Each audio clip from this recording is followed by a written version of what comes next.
A service of KIBMradio.com, the Internet's home for an all old-time radio.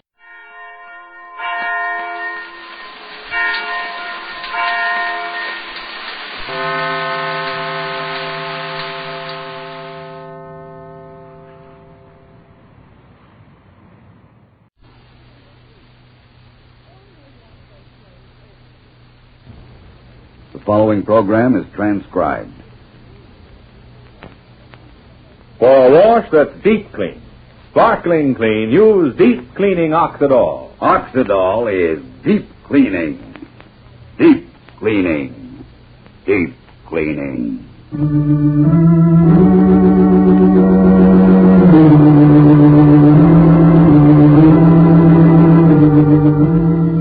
Oxidol's own Ma Perkins.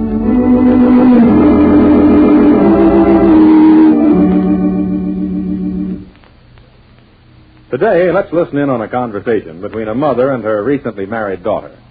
The daughter is talking about an amazing wash day discovery she made recently. Listen. Oh, I've never been so surprised in my life. Just think of it, Mother. Dirty water coming out of clean clothes. Clothes I myself had just washed with the leading suds the way you're told to. Well, now, how in the world did dirty wash water happen to be coming from clean clothes? Well, they washed them over again the deep cleaning Oxidol way. You should have seen the dirty wash water that came from those clothes. Certainly proved to me how much gray dirt deep cleaning Oxidol can get out of clothes already washed with shortcut suds. No shortcut suds for me. I'm switching to deep cleaning Oxidol today. Yes, ladies, and it will pay you to switch to Deep Cleaning Oxidol, too. For Deep Cleaning Oxidol reaches deep down into fabrics and washes out the gray dirt left in clothes by the leading wash day suds, the leading shortcut suds. So try this yourself next wash day. Use Deep Cleaning Oxidol and see for yourself how much dirt Oxidol can get out of your clothes. And most important of all, see for yourself what Oxidol does for your clothes. When you use Deep Cleaning Oxidol, your clothes look white and bright. Your clothes feel soft and fluffy. Clothes smell sweet, too. Yes, your clothes look clean, feel clean, smell clean, because they are clean with Deep Cleaning Oxidol. Yep, Oxidol is truly safe. Deep clean clothes stay brighter, new-looking longer. So don't wash clothes with suds that leave dirt in. To get clothes deep clean, sparkling clean, use Deep Cleaning Oxidol. Oxidol is deep cleaning. Deep cleaning. Deep cleaning. Ask your dealer for Oxidol today.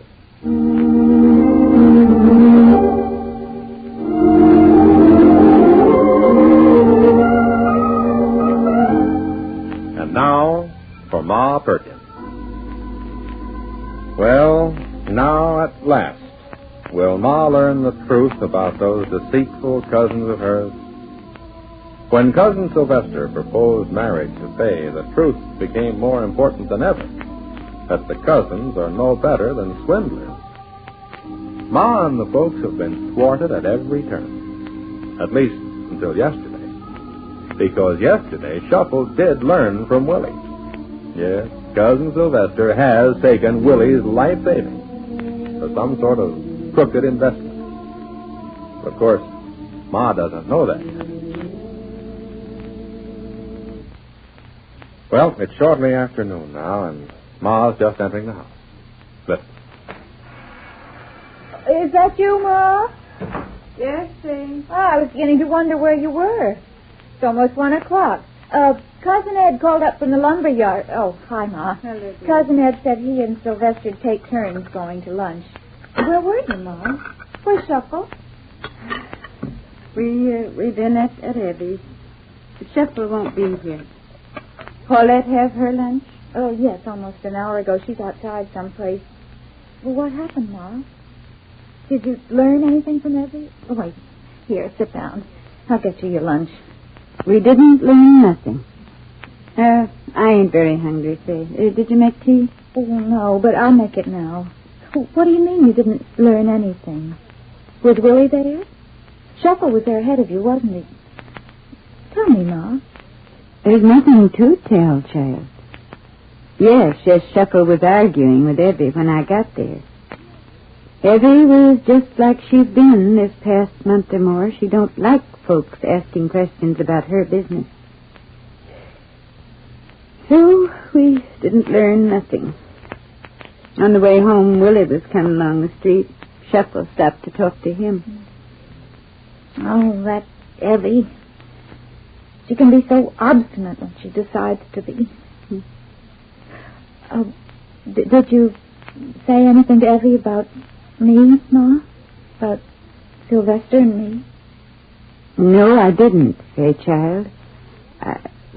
As a matter of fact, I wouldn't know what to say. I haven't talked to you about it. You only told me that Sylvester wants to marry you. I'd like to talk with you about it. Unless you're of a mind not to. Sure, Ma. Wait a minute. Spoon this out and I'll put on the tea and then we'll talk. It's real queer how things work out.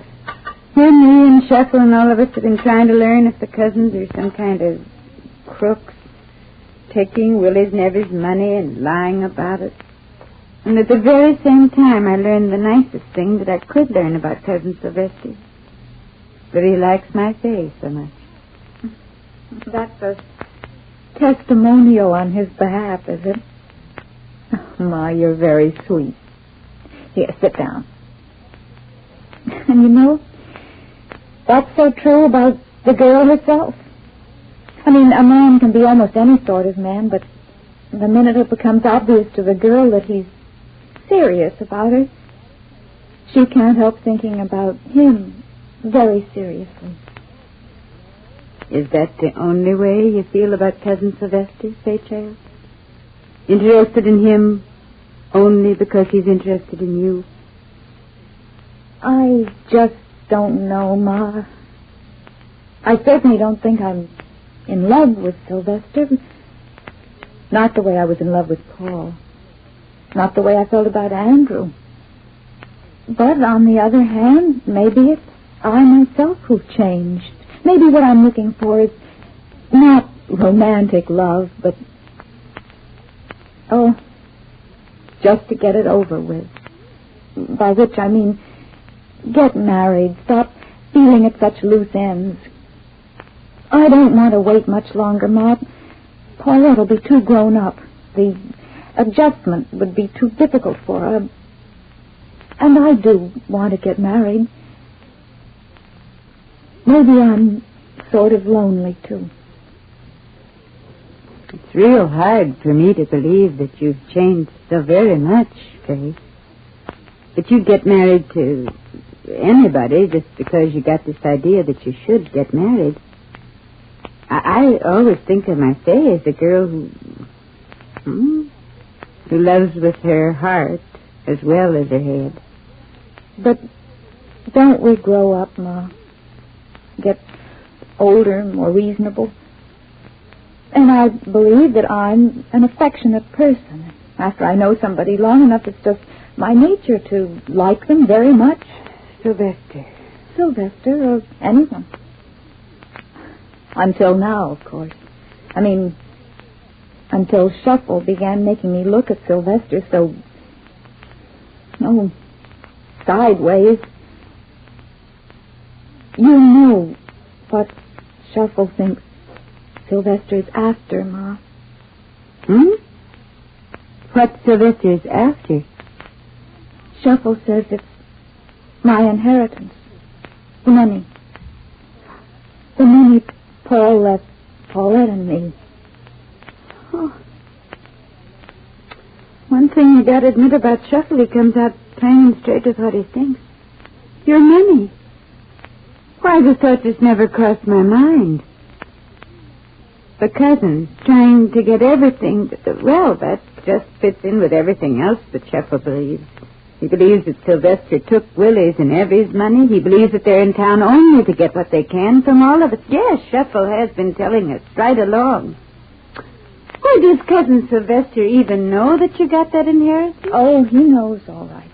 We've even had a discussion or two about insurance or something. Sylvester used to sell insurance. Yes, he knows. My cousins? Paul's cousins? Isn't that water boiling yet? No. Land, it's like one little drop of poison can just spoil everything. Since all this started, I've been ashamed even to talk to Juanita. Why, how can I even face Benita with the idea in the back of my mind that maybe her or her family are no better than... Huh? There's somebody at the door? Wait, that sounds like...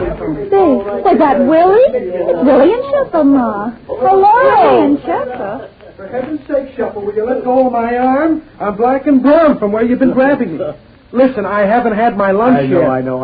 I'm hungry. I'm tired. I don't want any arguments when I'm hungry and tired. Hi, Faye. Hello, Willie. This guy's crazy. Hello, Willie. Shuffle. Well, if it's lunch you want, Willie. Greetings, ladies. Sure, somebody give Willie lunch. You don't have to talk, Willie. You just have to nod your head yes. You let go of me. All right, son. Anyhow, I want to sit down. Well, what is it? What's the excitement?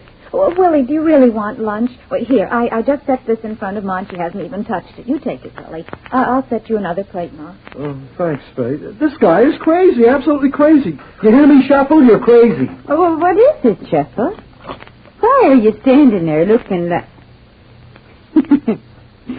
You're looking at Willie like... Perkins, I'm looking at Willie like he's a plate of candy. For 17 years we worked shoulder to shoulder, and I always figured he was the most outstanding, every kind of standing young fella between Peruvian and Bulgarian. Now I know he's more than that. For he's a jolly good fellow. And if anybody says to the contrary, I'll poke him right in the snoot. Victory, Ma, victory, Faye, and I'll do with old woozy cheap Willie Fish. Oh, cut it out now. Come on, Willie, eat your lunch. You got any cake, Faye? Bread ain't good enough for this fair prince of good fellas. You ought to have cake. Want a glass of milk, Willie? Excuse me, Faye, I'll go get Willie a glass of milk. You see? You hear? He's nuts. Absolutely gone loony. I don't want any milk, and I don't want any cake. Is this really for me? Oh, yes, sure. Willie, go ahead. Well, what is it, Shuffle? Willie, you yourself don't know how important it is what you just told me out there on the street. Willie himself don't realize, lady, but he told me.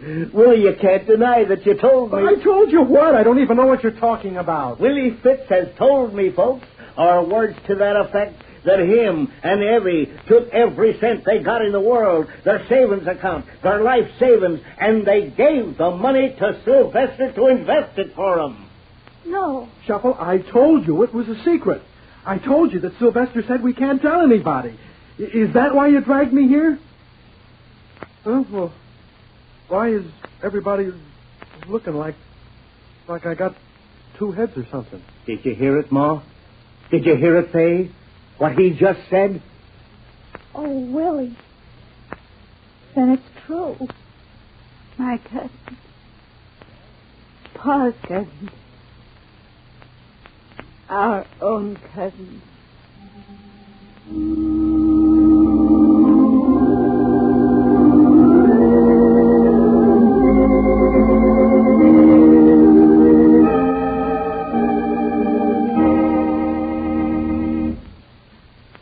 I never got such a sparkling wash before. That's what women everywhere are saying about deep cleaning Oxidol. For deep cleaning Oxidol really gets clothes sparkling clean. Reaches deep down into fibers for the grimy dirt in clothes and floats it away. You can see your clothes washed dazzling white and bright with Oxidol. You can feel the clothes are soft and fluffy. Smell they're sweet, too.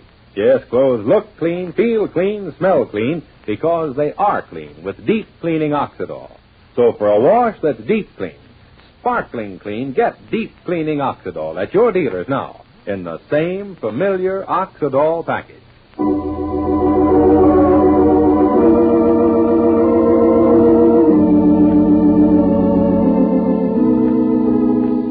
And so the truth is out at last. And now we can only hope that Ma's pain and grief will be healed. What's going to happen? Well, Ma decides what she must do on Monday. But now this is Charlie Warren inviting you to listen again Monday to Oxidol's own Ma Perkins, transcribed same time, same station.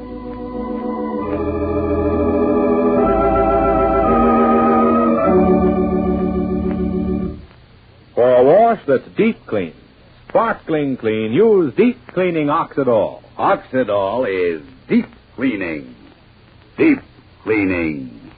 Deep cleaning.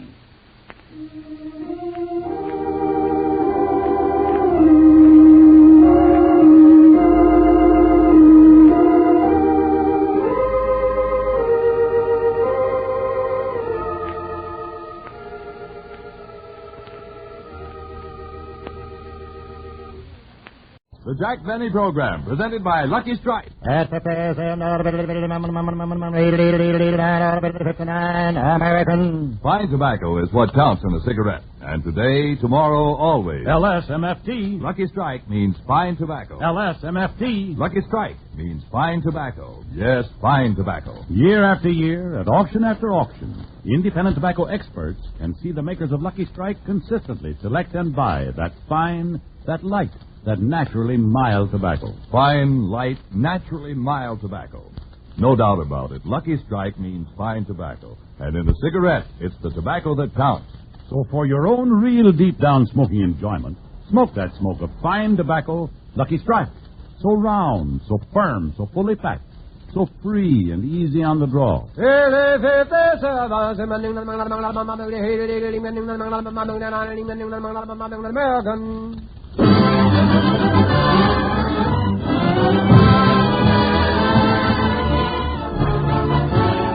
The Lucky Strike program, starring Jack Benny, with Mary Livingston, Phil Harris, Rochester, Dennis Day, and yours truly, Don Wilson.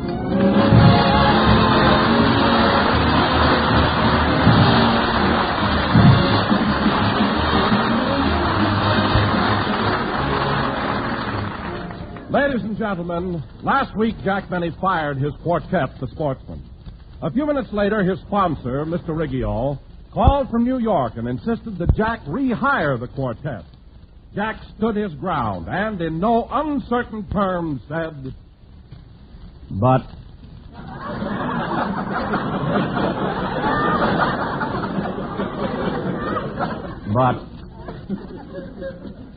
I know, but Mr. Rehire, I had to fire them. I mean, that quartet was driving me. That quart.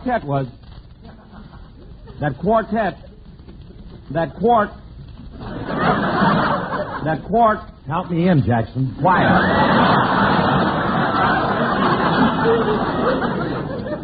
Phil, I'm talking to my sponsor. But Mr. Rehire, if you knew what I went through with those boys, you'd... I know, but I...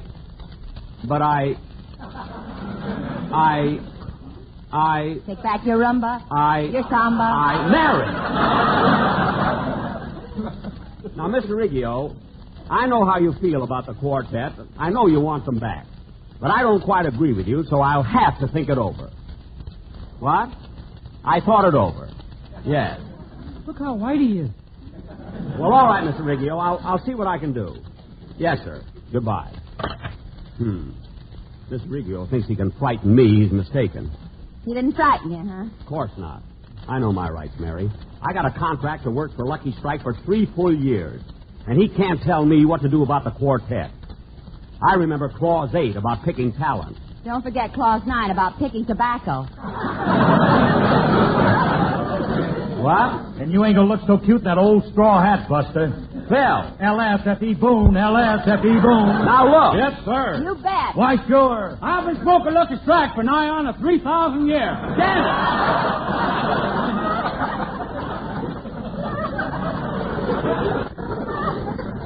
it. Dennis. Now, wait a minute, Mary. Now, are you sure about that tobacco picking clause in my contract? Well, certainly. Hey, Jackson, don't you read a contract before you sign it? Well, I usually do, but when we started dickering about salary, we got into an argument. My sponsor jumped out of his chair, and then he accidentally stepped on my glasses. What do you mean accident? You were wearing them at the time. Well, look, kids, I made up my mind not to take back that quartet. Hand me that phone. I'm going to call up my sponsor and tell him... It's long distance. Hand me that pen. I'm going to write my sponsor. I'm going to tell him that I've been offered another job at twice this salary. Oh, Jack, how can you say such a thing when it isn't true? And it's only 10 days after George Washington's birthday. Gee, you're right, Mary. I mustn't tell a lie. You know, Jackson, I had an experience once like George Washington. Phil. One day when I was a kid, I took an axe and cut down my father's favorite magnolia tree. You mean cherry tree? I'm from the South, son. Oh, yeah. When my father came home and saw the tree cut down, he took me by the hand, led me into the living room, stood me in front of George Washington's picture and said, "Son, who chopped down that magnolia tree?" I said, "Father, I cannot tell a lie. I did." And he beat my brains out.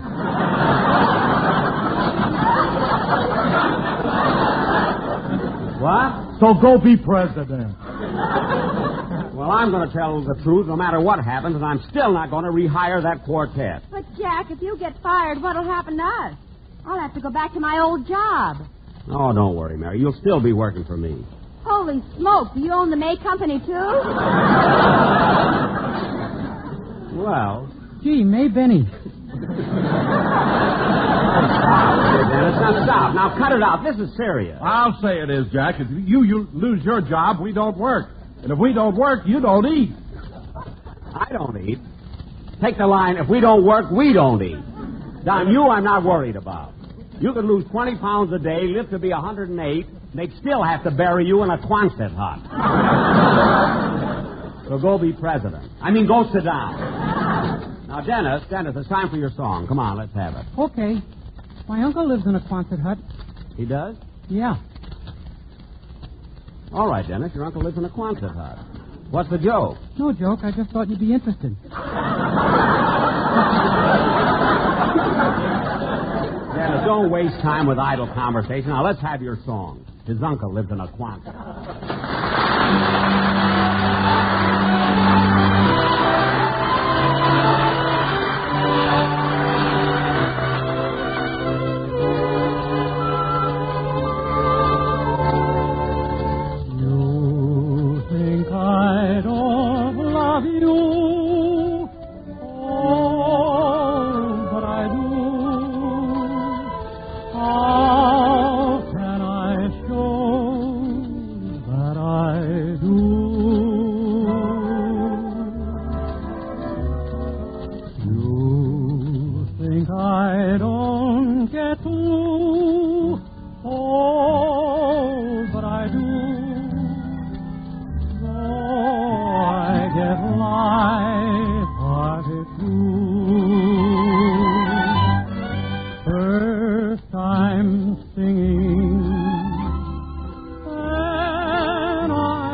That was Oh, But I Do, sung by Dennis Day.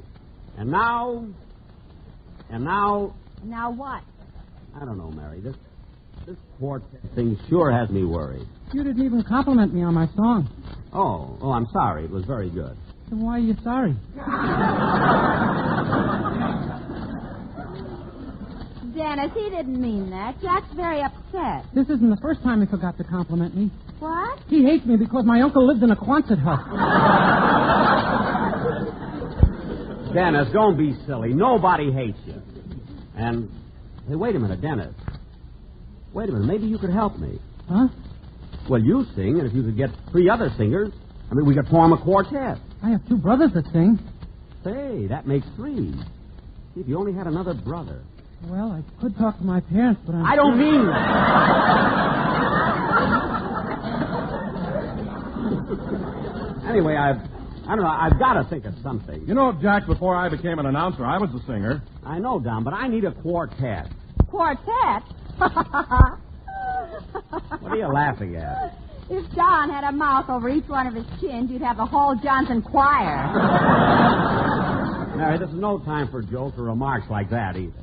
But maybe I could form a quartet out of my cast. Now, Mary, I know that you sing, and Dennis sings, and... Now, Phil, he's a very good singer, too. That's my boss who said that. So maybe we could... Love that man. Phil. He said it, and I'm glad. Look, Phil, this must lead into a routine. I haven't got time. So let's drop it. Now, look, the four of you can sing, so I'll have a quartet after all. That's no good, Mr. Benny. You have to have a male quartet, and one of us is a girl. Oh, yes. Yes, which one?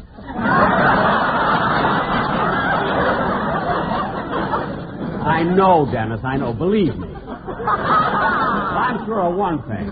I'm not going to apologize.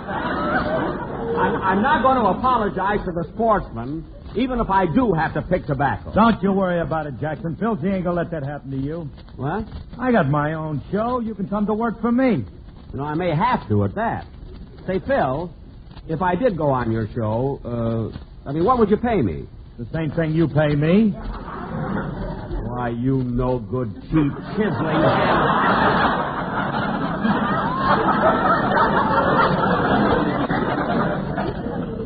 Are you crazy? But, Jackson, money isn't everything. You said that yourself. When? When the blue of the night met the gold in your ball. I didn't ask you. Anyway, Phil, I don't want to be on your show. But, Jackson, look what you could learn just by sitting there and watching me. Me? Learn from you? Sure. My stuff is sharp. It's right up to the minute. Now, ask me something, Jackson. Ask me what happened to the kid who swallowed a live duck. Phil, I'm not going Come into... on, Jackson. Just once ask me. Now, ask me what happened to the kid that swallowed a live duck. Oh, all right, Phil. What happened to the kid that swallowed a live duck? He felt a little down in the mouth. Oh, Harris, your head may come to a point, but nobody's getting stuck with it. Phil, why don't you stick your head in a pencil sharpener and get a haircut? Now, Don, I think it's time for a commercial, so let's have it. Oh, Jack, I can't do a commercial. My heart won't be in it without the quartet. Don Wilson. Twinkle Tummy. Don, you're supposed to do a commercial right here and now, and you're going to do it. All right, but the way I feel, it won't sound right. Oh, stop acting like a kid and do it. Okay. LSMFT. Lucky Strikes is surround, superb, so fully packed, so free and easy on the draw. And they're made of that light, that fine, that naturally mild tobacco. And even though I love them, that's all I'm going to say. So there. Don, stop pouting. Look at the way your lower lip sticks out. What a place to open beer bottles. Who said it? Between Don, the quartet, and the sponsor, I just soon quit radio and forget about the whole thing. No, Jack, if you're so disgusted, why don't you quit? Look, Mary, if I got the right offer from Pictures, I'd consider it, believe me. I'm sorry now I turned down that big part they offered me in the Jolson story. Oh, some big part. When Jolson sang Mammy, you were supposed to run out and put a cushion under his knee. Not the part I'm talking about. Mary, why don't you stop kidding when I'm so worried? Well, Jack, if you're so worried about the quartet, why don't you apologize to them and get them back? Look, Mary, I can't humiliate myself that way. I have too much pride. Well, you know what your sponsor said. If you don't get them back, you'll have no job, and no job means no salary. Well, maybe you're right. I'll go find the quartet and apologize. Wait a minute, Jackson. What about your pride? Your dignity? Let Ronald Coleman have dignity. I need a new suit. Now, come on, Mary. You go with me. Phil, you, Don, and Dennis can finish the program. I can finish it myself. You sure can. Come on, Mary. Come on. All right. You know, Mary, this is going to be a mighty hard thing for me to do, but you're right. It's the only way to... Oh, Mr. Benny. Hey, Mr. Benny. Jack, the doorman's calling you. Oh. What is it, Pete? Top of the morning to you, Mr. Benny. A telegram came for you while you were broadcasting. I didn't want to be disturbing you. That's all right. Hand me the telegram. Oh, I say, old fellow. A message came for you while you were broadcasting over the wireless. I didn't want to interfere with your proceedings. Oh, pip, pip. Look, will you please hand me the... Mr. Benny, for you came a telegram while you was broadcasting on the radio, I think. And I didn't want... Stop auditioning and give me that telegram. Yes, sir. Here. Thanks. He hasn't got enough shows. He wants to be on mine, too. Smell black. Mary, you read the telegram to me. I don't want my fans to see me with glasses on. Sort of destroys an illusion, you know. Okay. Why, Jack, it's from Fred Allen. Fred Allen? Yeah, he says, Dear Jack, I heard you stand up for your rights and talk back to your sponsors, and I certainly admire your courage and integrity. Well. And, Jack, if you lose your job, don't worry, as here in New York, there's a splendid opening for you. All we have to do is lift up the manhole cover. Well, isn't that nice? He wants me to live with him.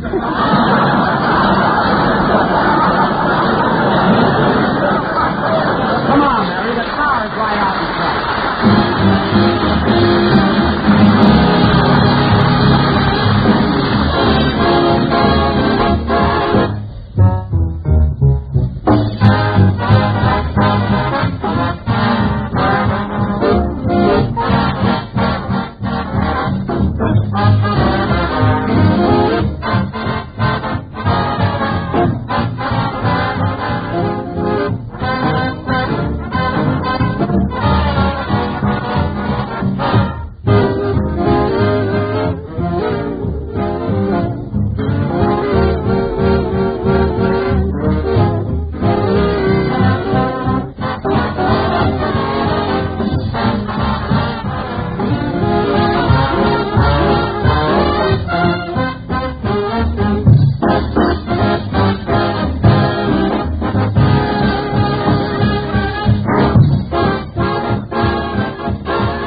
Rochester waiting in the car. Hello, Rochester. Well, hello, Mr. Benny. Hello, Miss Livingston. Hello, Rochester. Rochester, I want you to drive us to North Hollywood in a hurry. Mary, get in the car. Just a minute, Jack. What are you looking at? That right front hubcap. Did that come with this car? Oh, no, ma'am. That's off a 1947 Cadillac. Really? Where'd you get it? Well, yesterday, Mr. Benny and I were walking down the street. Look. A new Cadillac came around the corner real fast, hit the curb, the hubcap flew up in the air. Mr. Benny made a running catch, laddered it to me, and I took off like Buddy Young in the Rose Bowl.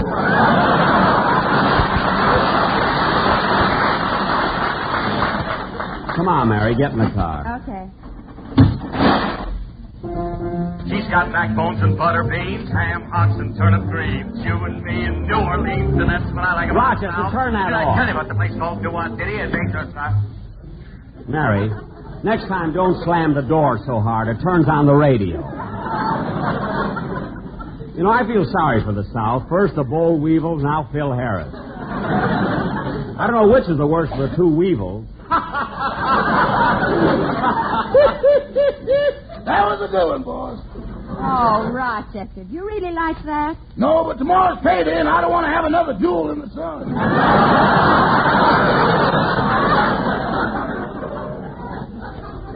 Now, come on, Rochester. Start the car. Yes.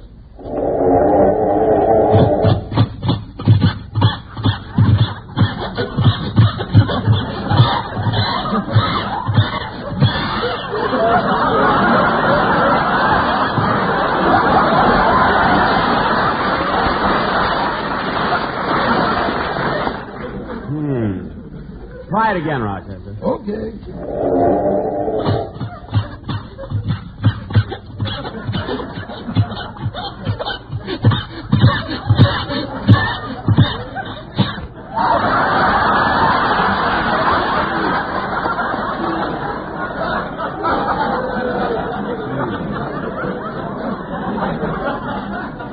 Rochester, what's wrong with the motor? Everything, including B.O.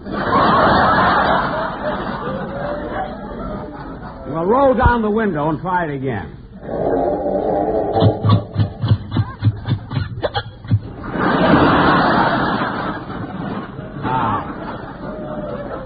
That's better. I threw a cough drop in the gas tank. Now, Rochester, drive us out of North Hollywood. Yes, sir. Rochester, did you hear my program? No, boss, I was busy fixing the car. Why, what happened? When I wanted to turn on the radio, I slammed the door and the fender fell off. Which fender? The fender. The fender. Oh, well, the next time you slam the door, be a little more... Rochester, what was that? We just terminated our association with the Cadillac Motor Company. Oh, my goodness, the hubcap. Oh, Jack, when are you going to get rid of this car? I don't know. I'm thinking of holding an auction at Santa Anita. Why don't you get one of those new cars with a hydromatic drive? You know, the ones that have no clutch. Oh, we're way ahead of them. We got no clutch, no brake, no nothing.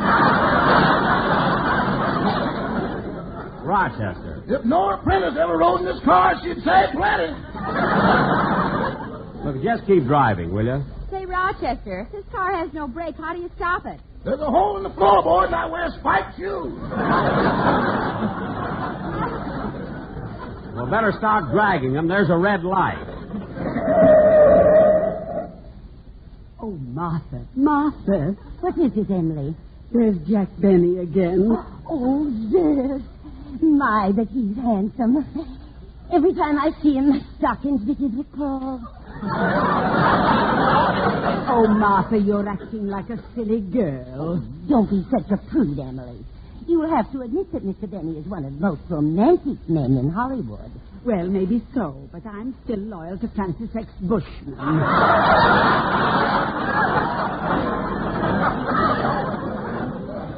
You know, Emily, 2 weeks ago was Mr. Benny's birthday, so I... Oh, no, Emily, you'll think I'm silly. No, Martha, tell me. I sent him a lock of my hair.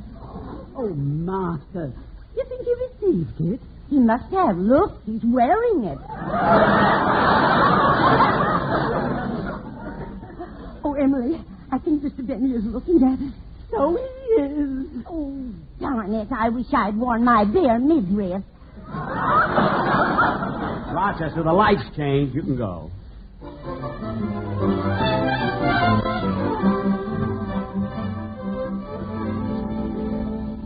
Well, here we are, Mary.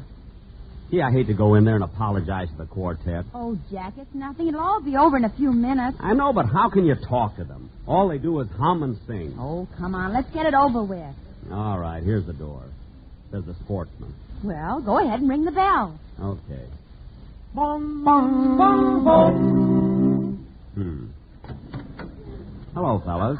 Come on, Mary, let's get out of here. Jack, we're here already. Go through with us. Oh, all right. Now, fellas, I came here to talk to you about your job. I want to tell you that I'm very sorry that I fired you last week. I know I was hasty, but... Here we go again. Mary, keep out of this. Now, look, fellas, I want you to come back to my show. How about it? Sooner or later we knew you'd be coming around to get us. But to get us you must let us make much more dough. More dough? Sooner or later you'll pay us the money we want. We bet ya. And we bet you that we get ya before you go. But, fellas, I'm paying you a lot now. I mean, how much do you want? Give us 500 more, only 500 more, and the contract to have and to hold. Well, fellas, you got a contract for 3 more weeks. How much longer do you want it to run? Till the end of time, long as stars are in the blue, long as there's a spring and first to sing, we'll go on singing just for you. Well, I'm not going to give you a long contract, and that settles it. Then thanks for the memory of LSNFT, the smoke for you and me, so round, so firm, so fully packed, so easy on the dream. Oh, thank you so much. Look, fellas, why don't you listen to Reed? Thanks for the memory of shows we used to do, and they were all with you. But if you're such a dope, we'll work for Hope or Fitz Shampoo. Oh, thank you so much. Well, all right, if that's the way you feel about it, I've been in radio 15 years. I never had a quartet before, and I don't need one now. So good night. Good night, sweetheart. We won't meet Now tomorrow. cut that out. And goodbye. Goodbye forever. Goodbye forever. Goodbye, goodbye, goodbye.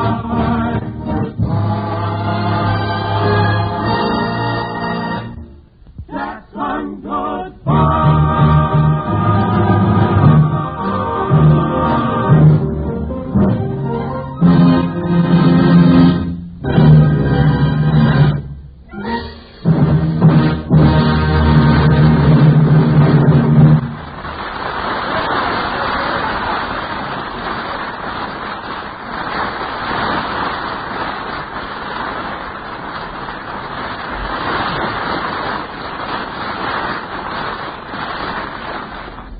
Come on, Mary.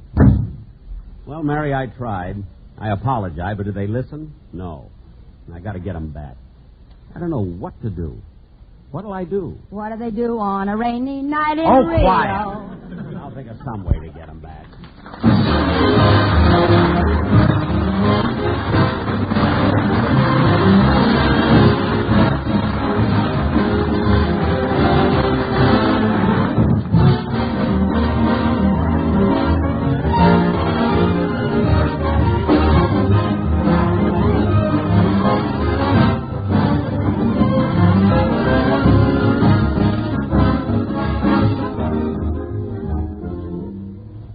Ladies and gentlemen, as a result of the last war, no country entered peacetime reconstruction and rehabilitation with scantier resources than Greece. Here is another opportunity to share our blessings with our suffering neighbors overseas. The present drive on behalf of the Greek War Relief Association, a non-profit organization, is under the chairmanship of Herbert Hoover and includes men and women of every nation and creed.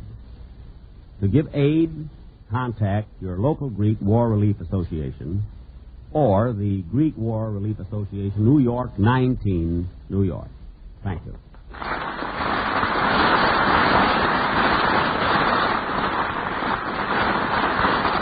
Jack will be back in just a minute, but first, here is my good friend Basil Rysdale.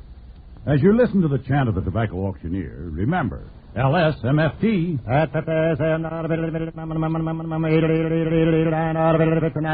American. Lucky Strike means fine tobacco.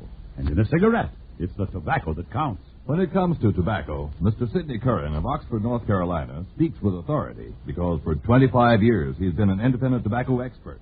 Here's what he said. At auction after auction, I've seen the makers of Lucky Strike buy tobacco that's got real quality. Good, fine tobacco that smokes up mild, cool, and fragrant. I've smoked Lucky's myself for 26 years. Independent tobacco experts like Mr. Curran are right on the spot at the auctions, where they can see the makers of Lucky Strike consistently select and buy that fine, that light, that naturally mild tobacco. Fine, light, naturally mild tobacco. Real Lucky Strike tobacco. Remember, LSMFT. Lucky Strike means fine tobacco. Yes, year in, year out. LSMFT. Lucky Strike means fine tobacco, and fine tobacco means real deep down smoking enjoyment for you. So smoke that smoke of fine tobacco, Lucky Strike. So round, so firm, so fully packed, so free and easy on the draw.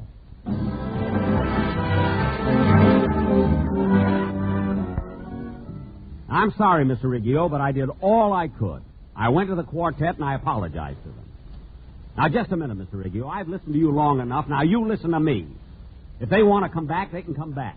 If they don't want it, it's all right with me. And that settles it. Goodbye. How does that sound, Mary? Fine. Now let's get to a telephone and call them up. Tomorrow, Mary, tomorrow. Good night, folks.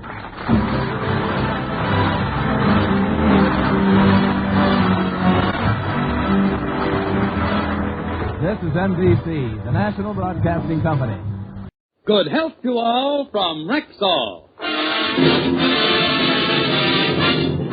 It's the Phil Harris-Alice Faye Show, presented by the makers of Rexall drug products and 10,000 independent Rexall family druggists. Good evening. This is your Rexall family druggist with a welcome from all 10,000 of us.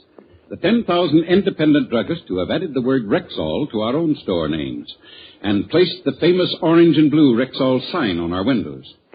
We've done that because we believe in the 2,000 or more drug products made by the Rexall Drug Company, and we confidently recommend them to our customers. One of the most famous of these products is Rexall Milk of Magnesia. It's so pure, so mild, so creamy smooth, and free from that unpleasant earthy taste. Even a child can spot the difference. Quality like that is what we family druggists are talking about when we tell you you can depend on any drug product that bears the name Rexall. Good health to all from Rexall.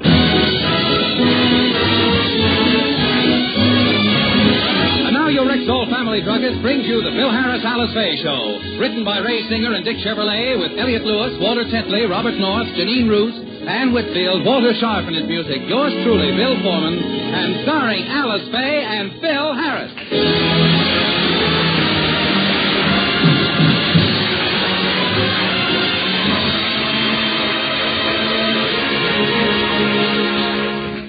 Last week, Phil inadvertently acquired a year's contract with a female wrestler named Myrtle McGursky, alias the Masked Mangler. A California state law prohibits women from wrestling, so Myrtle, out of gratitude, has insisted on earning her keep by working for the Harrises. She's moved in with them, and as we look in, she is serving breakfast to the family. Now eat your Wheaties, little one. Go on. Eat 'em all, honey. And when you grow up, you'll be as big and strong as I am. But I don't want to be as strong as you are. I don't want to weigh 240. Now, look, Myrtle, I've had 3 bowls of Wheaties already. Can't I stop? I don't want to be a champion. Well, now just keep eating. I'll tell you when to stop. How about you, Mrs. Harris? You only had 2 bowls. You better have another one. If you don't mind, I'd rather not. But you need the nourishment, dearie. Why, look at you, you poor thing. Why, I never saw anybody so skinny. Well, I bet you don't weigh more than 145 pounds straight. We gotta fatten you up, Blondie. Get a little flesh on your bones like me. You want to have a body like mine, don't you? Gee, if I only could. You could. Anybody can build themselves up if they want to. You know something? I didn't always look like this. How'd you get hurt? I used to be so skinny. When I was 14, I only weighed 170 pounds. And when I was 10, I only weighed 135. And when I was born... I know, you weighed 98 pounds stripped. Even today, I'm not my normal weight. I usually weigh in at 265. But now I'm all the way down to 240. Oh, you poor thing. You're nothing but skin and bones. No, skin and bones is right. I don't know what's holding me together. Maybe it's the fat. Myrtle, will you please bring the coffee in? Okay, Mrs. Harris. Oh, I wish you wouldn't walk so heavy. Every time she takes a step, my teeth rattle. I've never seen a dame so powerful. She's stronger than Remley's breath on a Saturday night. I know, Phil, and that's why we have to get rid of her. She means well, but she doesn't know her own strength. She breaks everything she touches. I want you to go in and tell her to leave. Who? Little old yellow-bellied me? Phil, are you afraid of Myrtle? What are you talking about? What do you mean, me afraid of? How dare you even... Yes. And another thing, Phil, she's been teaching the children how to wrestle. They idolize her, and if we don't put a stop to it, she'll make a couple of ruffians out of them. Oh, now, wait a minute. It's not that bad. You forget that we've taught our girls to be little ladies, and they're not going to be affected by... All right. Stand back, folks. Make way for gorgeous baby Alice, the Encino Cyclone. Phyllis, what are you talking about? Where's your sister? Quiet! She's entering the ring now, weighing 72.5 pounds and wearing purple trunks. We give you the gorgeous one, Hom Dee-dee-dee-dee. Look at baby Alice. She's strutting like gorgeous George. Ring, my nothing. Those are my bobby pins she's throwing. Now stop this, girls, immediately. Baby Alice, I want you to have your breakfast. Now sit down. Okay, Ref. What do I get, the black or the white corner? I'll black or white corner her. Come here, you. I'll take you across my knee. Don't touch the gorgeous one. You haven't been sprayed yet. I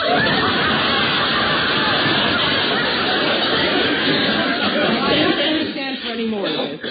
Girls, sit down and eat your breakfast. Bill, you're going into the kitchen and tell Myrtle she's through right now. All right. You insist, I'll go in and tell her. What are you after, my insurance money? The guy can get killed that way. Save for the bell. I'll answer it.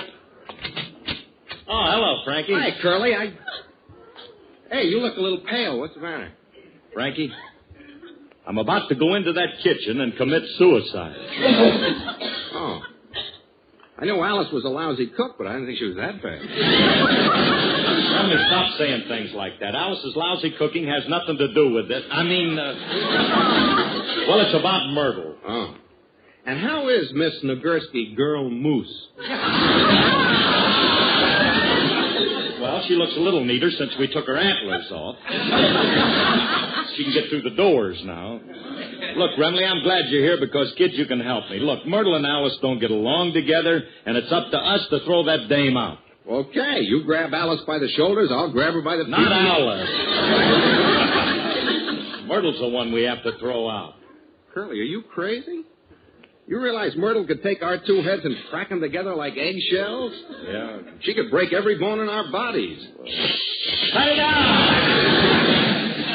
We got to go in and throw Myrtle out, so come on. All right. I know it's a tough job, but we'll do it together. Let's just gird our lions and go in. After all, I ain't afraid of no woman. Open that door. Myrtle? What do you want, Shorty? Myrtle? You said that already. All right. I'll handle this. Myrt? Oh, listen to this boy ad lib. Myrt? Why don't you try myrrh?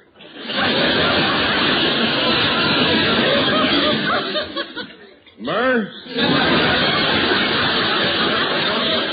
I don't like the way you've taken over around here. This house ain't big enough for the both of us. So? So one of us will have to leave.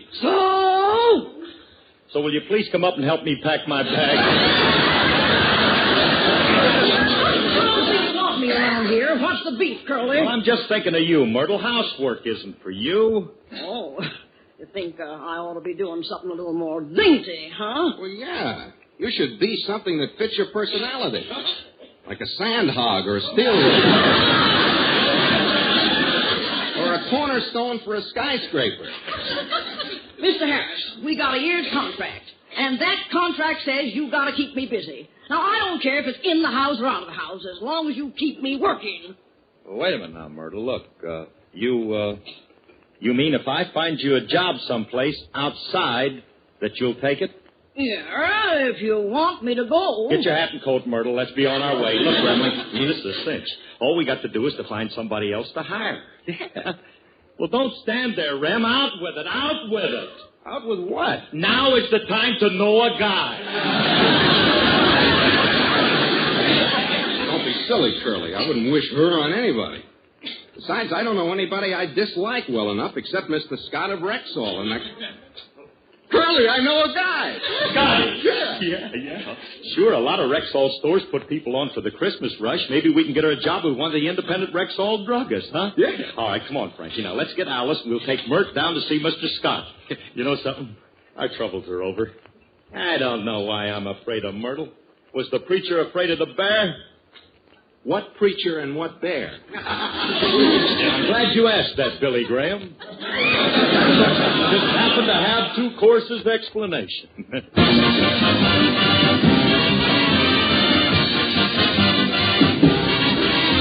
A preacher went out walking. 'Twas on one Sunday morn.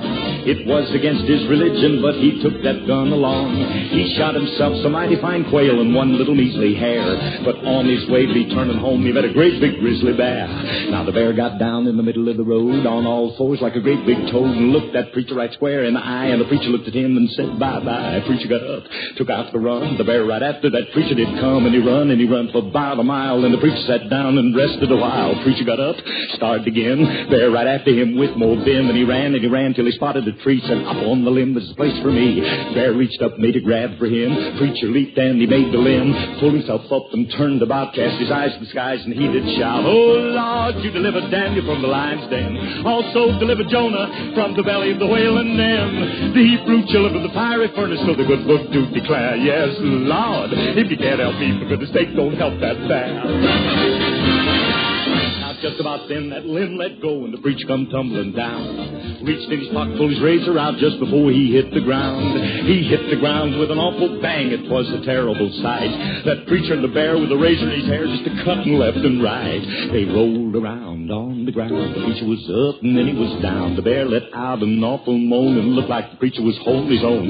Said, if I get out of here alive with that good book, I will abide. I'll never sin on Sabbath day, and Sunday come I'll pray into the heavens. He did glance, said, Lord, just give me one more chance. Then his suspenders gave away, and he knocked that bear 10 feet away. Preacher got up, made a bound for the tree where he'd be safe and sound. Pulled himself up and turned about, cast his eyes to the skies, and he did shout, oh, Lord, you delivered Daniel from the lion's den. Also delivered Jonah from the belly of the whale, and then the Hebrew children from the fiery furnace. So the good book do declare, yes, Lord, if you can't help me, for goodness sake, don't help that bear.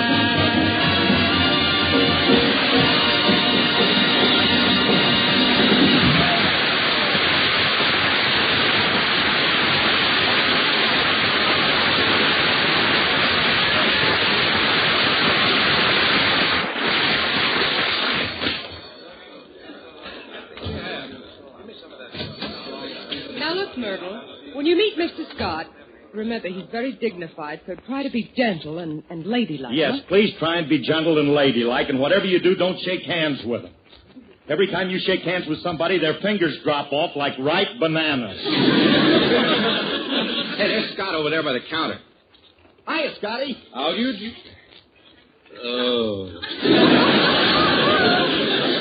If it isn't Remley, nature's biggest blunder.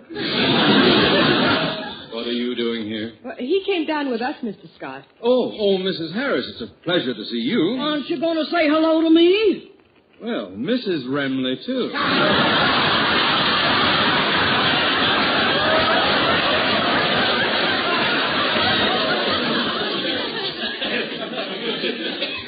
You sure picked yourself a fat one, Lefty. No, Mr. Scott, she's not his wife, you see. She belongs to us. She came to live with us last week, you see. Oh, your mother-in-law. Mrs. Harris, you certainly have a beautiful mother. This is not my mother. Oh. Well, then you certainly have a handsome father.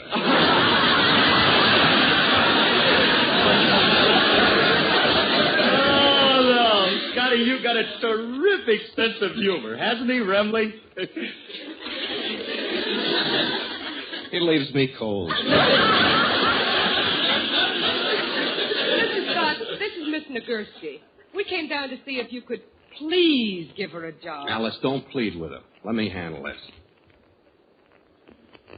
Scotty, she's on your payroll. She is not on my payroll. She better be, or I'll tell her to stamp her foot and break every showcase in the place. All right, then, let's try it. Look, Mr. Scott, maybe you could use her as a sales girl. Well, I might. I'll tell you what. We'll try her behind the counter for a while, and if she works out, she's got a job. Now, Miss Nagurski, just step behind the counter, please. Oh, thank you, Mr. Scott. That's all right, Mrs. Harris. Now, if you'll excuse me, I have to find Mrs. Scott. She's shopping around here someplace. Is your wife here?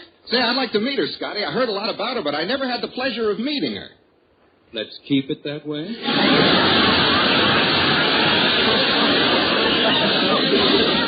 Gee, I never met her either, Scotty. I'd like some other time, Harris. I'm a little late now. Excuse me, please. Oh, I hope I didn't make a mistake hiring someone Harrison Remley recommended. Oh, well, if she doesn't work out, I can always fire her. Hello, Clyde. Hello, Cora. Well, what's the matter with you, dear? You look a little peaked. Have you been under a strain? Yes, I've just been talking to Remley and Harris. They wanted to meet you. Now, look, Cora, if you happen to see them, don't introduce yourself. Oh, well, I doubt if I'll run into them. I've done most of my shopping. I just have to stop at the perfume counter, then I'm on my way home. And don't forget, Clyde, we're having dinner out tonight. Yes. So get home early so we can get dressed. Yes, dear.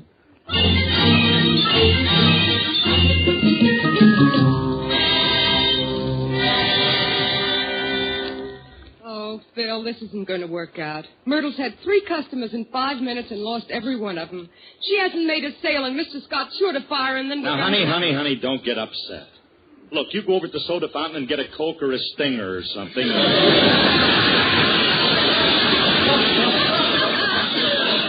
Frankie and me'll stay here with Myrtle, and we'll help her. Don't worry about it.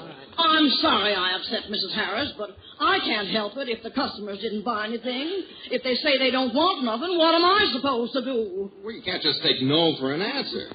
Got to use salesmanship. Apply a little pressure. Pressure, huh? Yeah, that's right. There's nothing to it, Myrtle. Look, selling perfume is a cinch.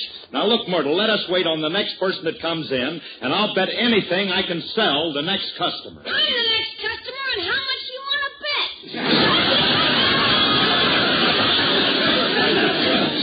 Julius, what are you doing here? I come down to buy my girlfriend something for Christmas. What are you guys doing here? All right, never mind what we're doing here. Never mind. I just heard you. You just said that you bet I couldn't sell you something. Well, I'll bet you $5 I can. It's a bet. Wait a minute. You got something in mind to buy, haven't you? Yeah, I got something in mind, and I'm very anxious to buy it. But you ain't going to be able to sell it to me. Why not? Because I ain't going to tell you what it is.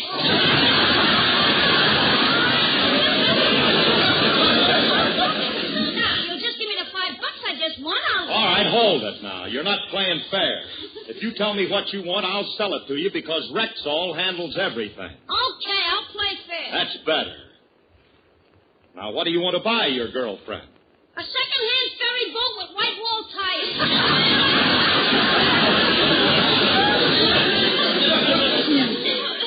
Very well, sir. If you'll just step over to our second-hand ferry boat with white wall tires department, we'll wrap one up. Thank you. Will you cut that out? Now, don't get wild, Julius. Be reasonable. Okay, I'll make it easy for you.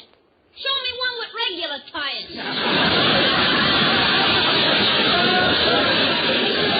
Listen, I ain't paying off that bet until you give me a sensible answer. All right. I want perfume for my girlfriend. But I want something that matches her personality. I got you now, kid. I got you. Because we got perfume that goes with any kind of personality. We got perfume for blondes, perfume for brunettes, perfume for redheads. Now, what's your girl? She's bald.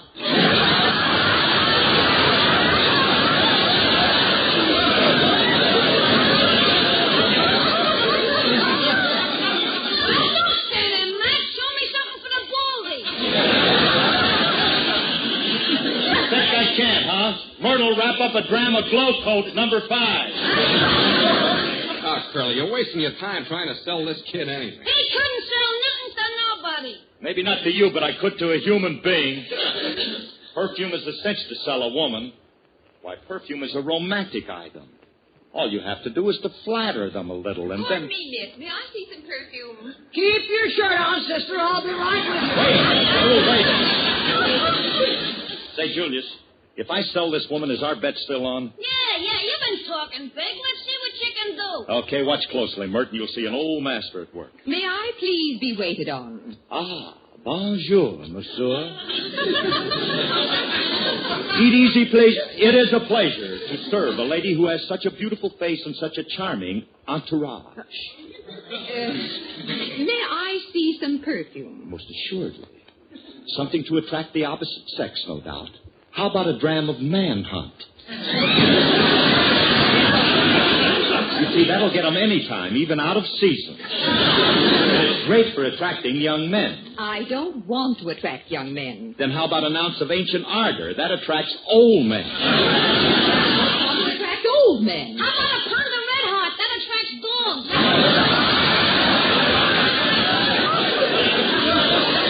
Julius, will you go away? Curly, you're going to need help. Lady, allow me to suggest a perfume that will blend with your personality. Let me study it. I know just the thing to enhance your brunette beauty.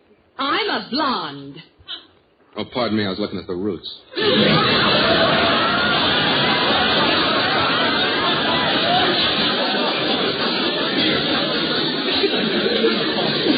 Thanks for your help, kid. Madame, I have just the thing for your blonde beauty. It's gardenia. I don't like gardenia. Madame, let us not quibble. Let me put a little behind your shell-like ear. Please. I don't want any behind my shell-like ear. Try some behind your other ear. The one that's shaped like a What was that, young man? Oh, he said that your ear was shaped like a schmetzel. You see, a schmetzel is a rare, delicate shell found in the lower antipodes. You sound like you know what you're talking about. Lady, now you see you might not like the ordinary gardenia, but this is different. It is so seductive. No man can resist it. Here, let me show you. Let me put a drop behind your ear. No, I don't want Just a drop. Just a... There. Frankie. Yeah? Smell the lady. See what happens.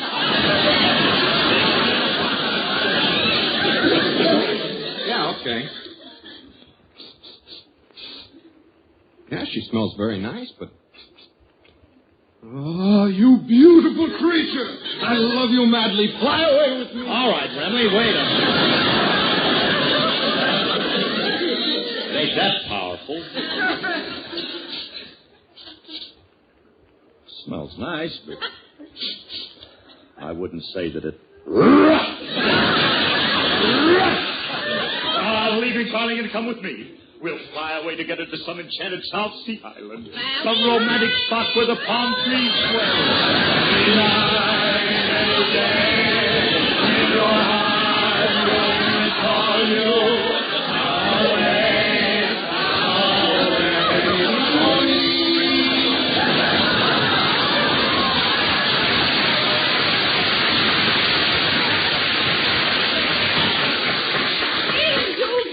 Please stop this.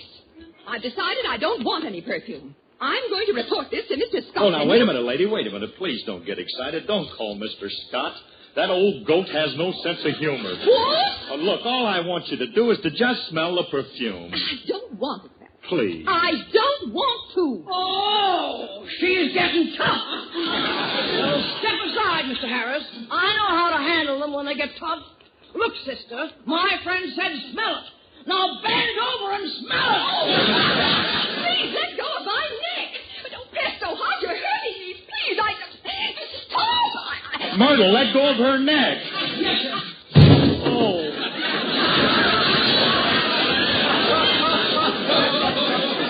Oh, Myrtle, what did you do? What did you put on her? A double Gretchen? No. Oh, Myrtle, look what's happened. She's passed out. You told me to apply pressure. Oh, Frankie, how is this poor woman? Oh, she's all right, Curly. She just fainted from fright. Well, we better get this dame out of here. If anybody sees what we've done, we're dead. Now, come on, help me pick her up. We'll prop her between us, and then we'll walk her out. Okay. All right, I got her. All right, careful now. We don't want to... there you are. Well, Harris, how is Miss Nagurski doing? What's this? What happened to that woman you're holding up? Did she faint or something? Oh, no. A Christmas shopper. She's got a snoot full.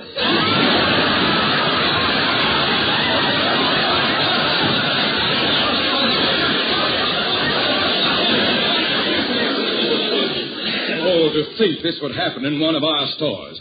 Get her out of here before anybody else... Wait a minute. She looks familiar. Let me lift her face up and see. Do you know this lush?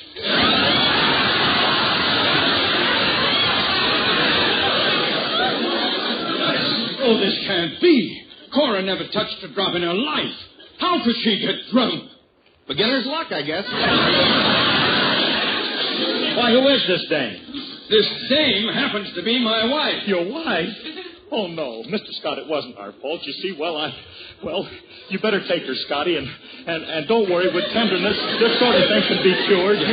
Don't blame her, Curly. Don't blame her. He probably drove her to it. Oh, take good care of her, Scotty. She just fainted, honest she is. We got to go now. Remley, Myrtle, come on, let's get out of here. Hey, so long, Scotty. Hey, come back here, Harris. What happened to this... Cora, speak to me. Say something. She can't talk. Oh, if I find out that Remley and Harris are responsible for this, I'll...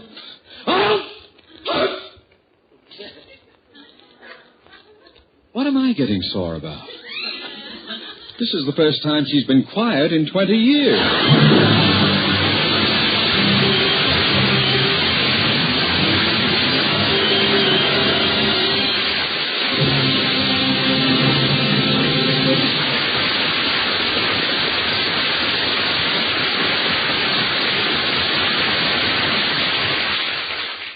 Alice and Phil will be back in just a moment. But first, here's your Rexall family druggist. Along about now, the big question in a mother's mind is, what will I give the family for Christmas? How right you are. And one of the finest year-round gifts she alone can make is one she perhaps hasn't thought of. What's that? Protection for her family against possible vitamin deficiency. I'm afraid I don't understand. Well, ma'am, most families are finicky. Dad doesn't like this, Junior hates that, and Susan has a horror of something else. And Mother just naturally cooks to please them. That makes everybody happy, but it does invite vitamin deficiency. What are you going to do then? Why not supplement the family diet with Plenamins, Rexall's handy little multivitamin capsules? They give you more than the daily minimum requirement of every vitamin for which such requirements have been established, plus valuable liver concentrate and iron. What do you call them? Plenamins. Rexall Plenamins. The daily dosage is individually sealed in airtight metal foil. You just break it off day by day, and the remaining capsules stay completely protected. Sounds wonderful. And why not, ma'am? You can depend on any drug product that bears the name Rexall. Good health to all from Rexall.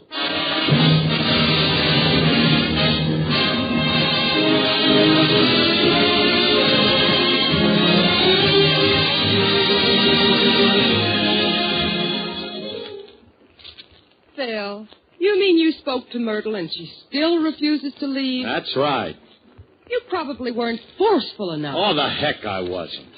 I walked into the kitchen, drew myself up to my full height, and looked her square in the stomach.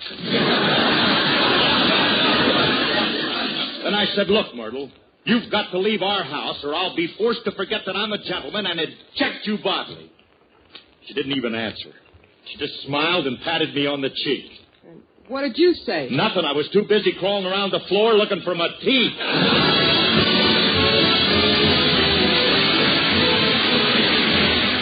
This program was produced and directed by Paul Phillips. Included in today's cast were Lois Corbett, Martha Wentworth, and Gail Gordon. The part of Frankie Remley was played by Elliot Lewis, and Julius was played by Walter Tetley. Alice Faye appeared through the courtesy of 20th Century Fox. Winter colds often have a pesky running mate, a dry, hacking cough.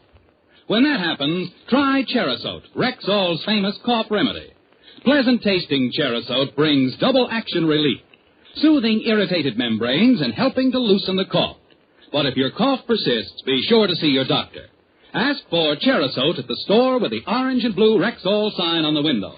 And remember, you can depend on any drug product that bears the name Rexall.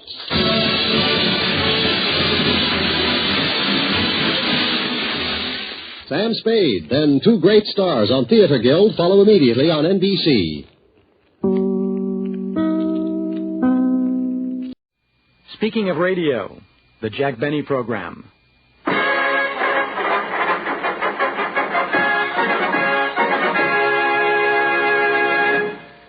Ladies and gentlemen, our story starts with the birth of Jack Benny in the year 1894. Just 39 years ago. It all happened in the little town of Waukegan, Illinois. The proud parents gazed with delight on the blue-eyed baby. And it was at this moment that Jack Benny's voice was heard for the first time.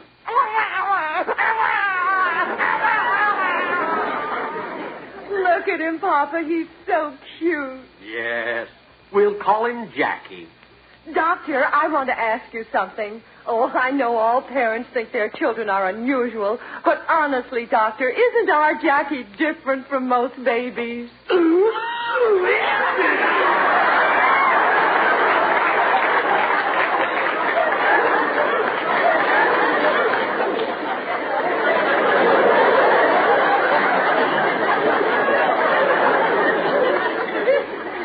Look at little Jackie, Papa. He's got your mouth. And he's got your nose. And he's got your eyes. And he's got your ears. And look at his hair. See, that's mine. It slipped off.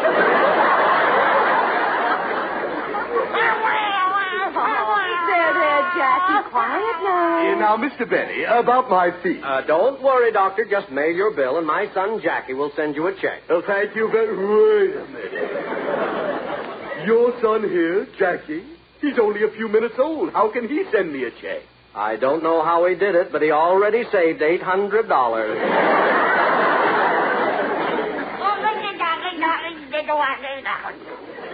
And so the little baby began to grow and make rapid progress. At the age of 6 months, he astounded medical science because he had 32 teeth, all uppers. But Jackie was a happy little child, and all day long he used to sit in his crib playing with his toys.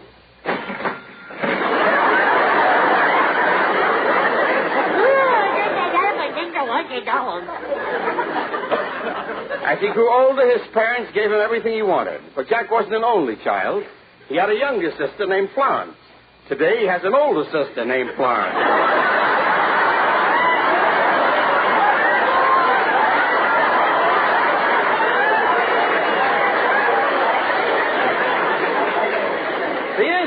And finally, Jackie entered school.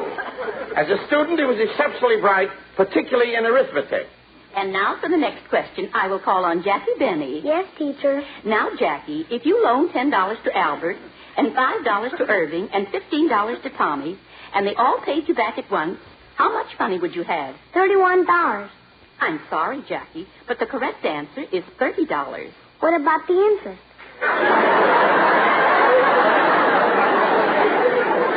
Yes, I forgot. And that reminds me, Jackie, I'll pay you the money I owe you Friday. Good. Then I'll give you back your wristwatch.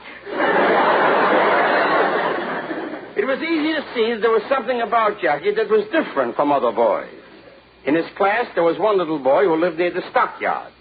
There was another whose home was above a livery stable. Still another who lived next door to a glue factory. Yet Jackie was the only kid in the class called Stinky.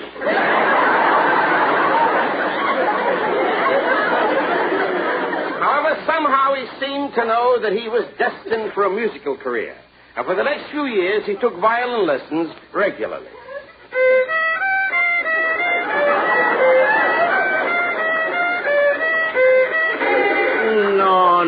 No. How many times must I tell you? Smoothly. I'm sorry. Well, play it again. Only this time, hold the bow with one hand. You're not Ty Cobb. I'll try. Not today. The lesson she is over. Oh, well. Goodbye, Professor. Wait. You did not pay me. Huh? Mr. Benny, I want my money. But Jack was persistent about his violin playing. He took lessons year. Mr. Benny, my money. After year. Mr. Benny, my money. After year. Please, Mr. Benny, my money. Finally came the day of his graduation from elementary school. Oh, it was a proud moment for Jack and his parents.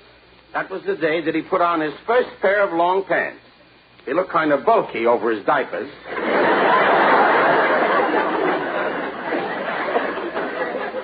But as he was about to leave the house, his parents looked at him proudly and said, Jackie, we're proud of you. Thanks, Mother.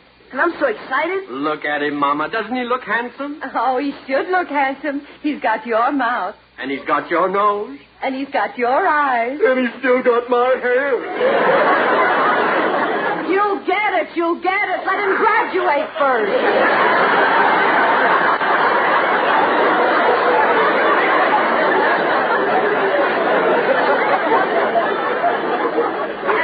Papa, we want to get there early. He's going to play a violin solo.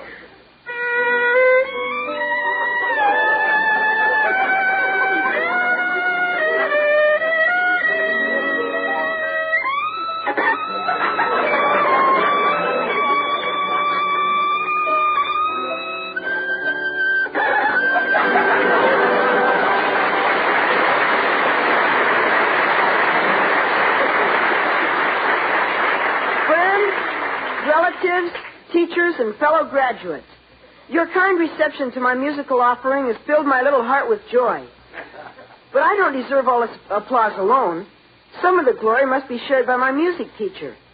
That wonderful man, that brilliant genius, that great... Never mind the compliments. I want my money. Jack Benny's schooling and violin study was interrupted by World War I when he entered the armed forces. He was really much too young to go, but his father was on the draft board.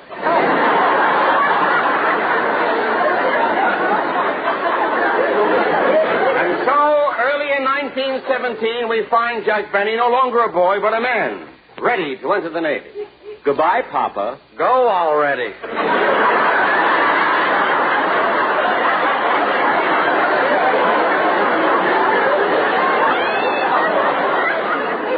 So the war was over, and Jack went home, but his parents had moved.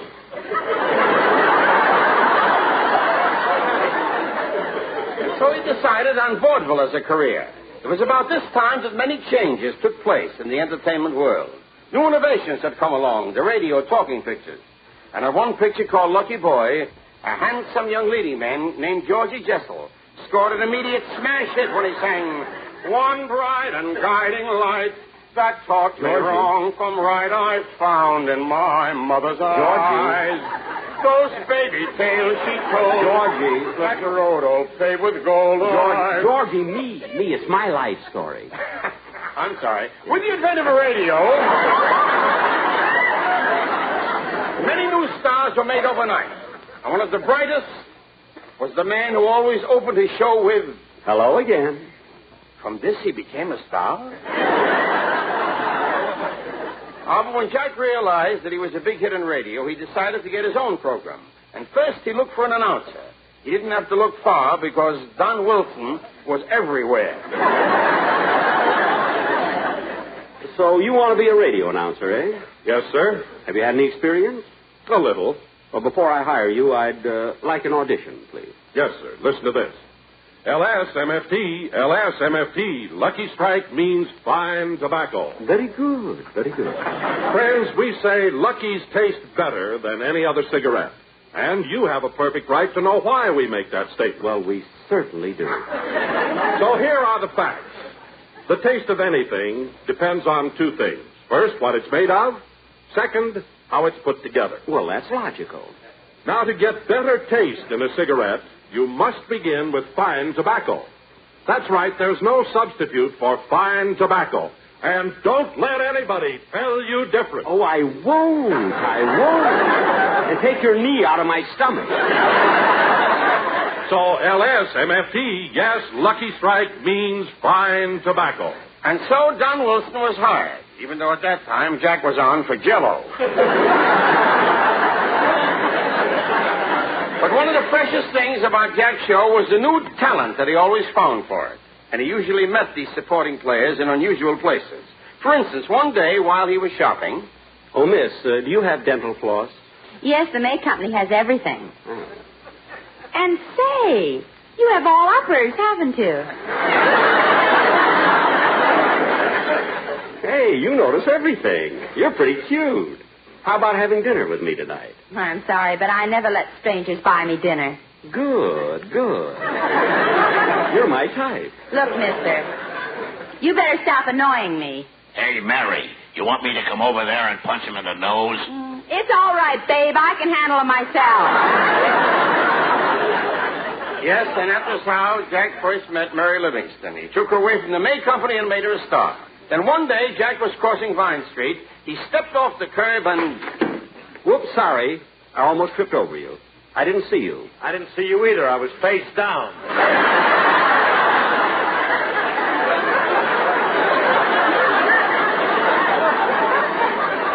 so Phil Harris joined the show. Now that Jack had an orchestra, he needed a singer, and he auditioned dozens of them. One day he listened to a newcomer, a shy, apple-cheeked young lad with the face of a cherub and a beautiful voice. And when he finished singing, Jack said, "So your name is Dennis Day?" Yeah, you want to make something out of it? Jack hired this talented young tenor, and after 4 or 5 years, with no outside help, he almost drove Jack nuts. Now, with his cash completed, Jack decided to move into a new house in Beverly Hills with his faithful Barrett, Rochester. Boss, this house is sure beautiful. Yes, it is, Rochester. But you know, I've been thinking. About what? Well, a house isn't really a home without a woman. Want me to get married? Never mind. And so Jack moved into his new home, which he still resides. The house is located in Beverly Hills. The day he moved in, his next-door neighbor exclaimed, About the fence, Benita. Do you honestly think that 20 feet will be high enough?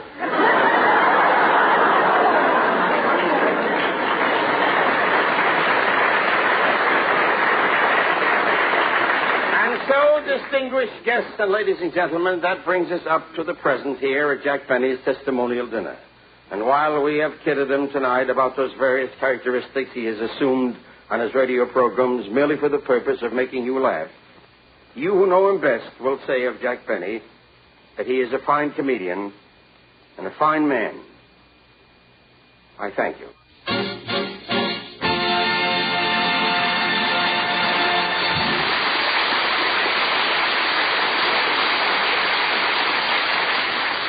That was Fine and Dandy, played by the orchestra. And now, ladies and gentlemen, I bring you a man... Hey, wait a minute, Jack. What's the idea? There's going to be a little switch, Don. Tonight, I'm going to introduce you. Well. And now, ladies and gentlemen, I bring you a man who today is celebrating his 16th anniversary in radio. Here he is, folks, 300 pounds of sugar and spice and everything nice, Don Wilson.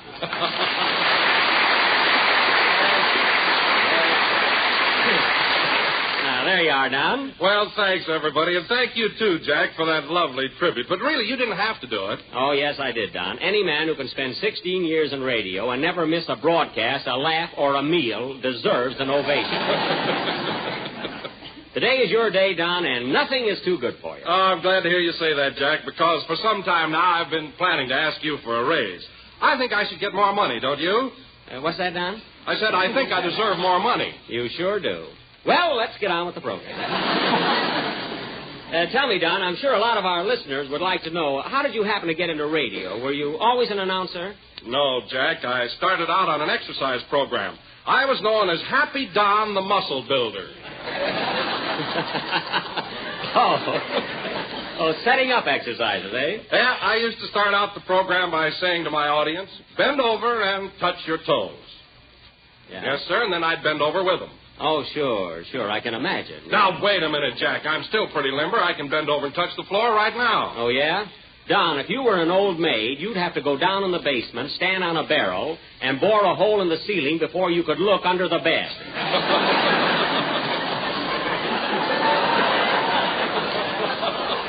But this is your anniversary, Don, so let's change the subject. Okay, Jack, how about that raise? I think I deserve it, don't you? Yes, I'm agreeing, but not spending. We were on for General Foods and Jell-O for 10 years. Uh-huh. And Lucky Strike came after that. Lucky Strike sponsored Jack and the Benny Show for 15 years. They were the greatest longevity of any client on the show. General Foods being 10 years for Jell-O and 15 years for Lucky Strike. Announcer Don Wilson. The sponsor, I think, was very well aware of the fact of Benny's integrity and his great showmanship and his devout attention that he gave to taste that he did on the show. And that was one thing that got Jack a great children's audience. Because he never tolerated anything on the air that was the least bit off color in those days. And it was a show that the whole family could listen to with no compunctions whatsoever.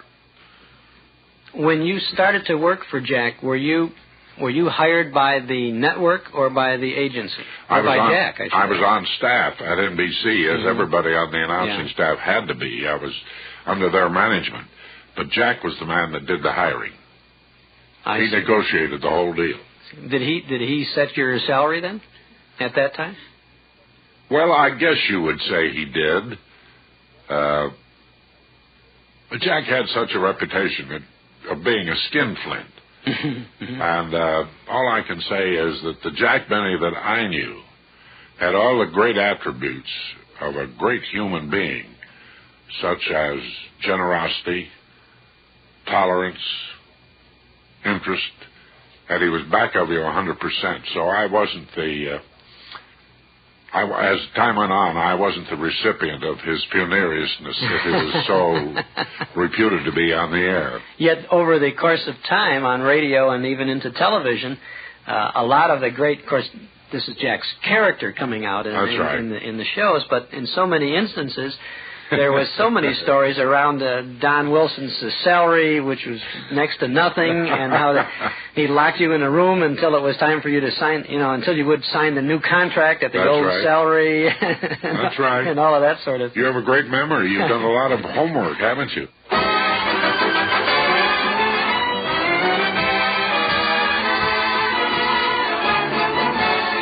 The Lucky Strike program starring Jack Benny with Mary Littleton, Phil Harris, Dennis Day, Don Wilson, yours truly, Rochester.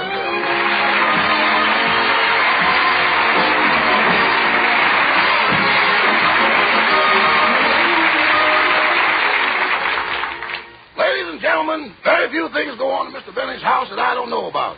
Last Tuesday morning at 9 o'clock, Mr. Don Wilson came over to discuss his new contract with Mr. Benny. 5 hours later, they were still at it in the den behind locked doors. Now, look, Don. I've given in to you on a lot of things. You have the right to do another show. I give you full credit on all our programs. You can take a 2-week vacation each year. You even have the right to approve of the scripts. Now, what else could you possibly want? Money.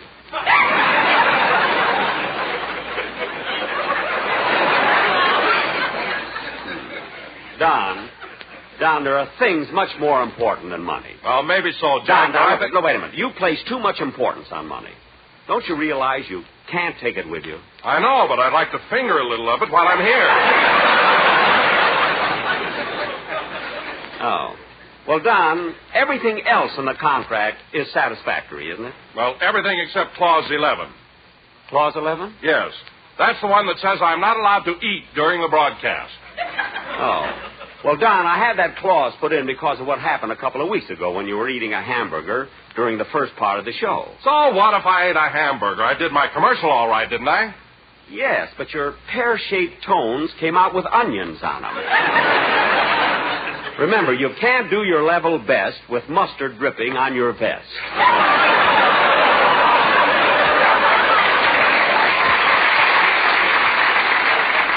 So the no eating clause stays in. Well, that's not important. But what about the money? Don, I've made my final offer. You don't have to sign it now.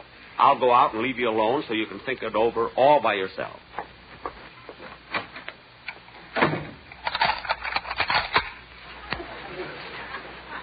I don't know. Sometimes Don can be so stubborn that Say, boss. What is it, Rochester? Has he signed it yet? Not yet. You want me to heat up the branding irons?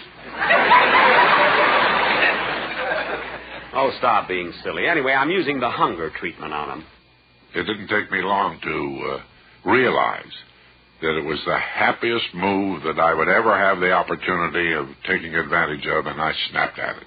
There was one radio show, many, many years ago that I can recall very vividly, that Jack did not speak one word on the show or on a microphone until the last 5 minutes of the show. This was the great generosity of this great man. Other comedians, if in rehearsal a supporting player got the laugh line, the star had that line on the air, not the supporting player. Jack was the reverse.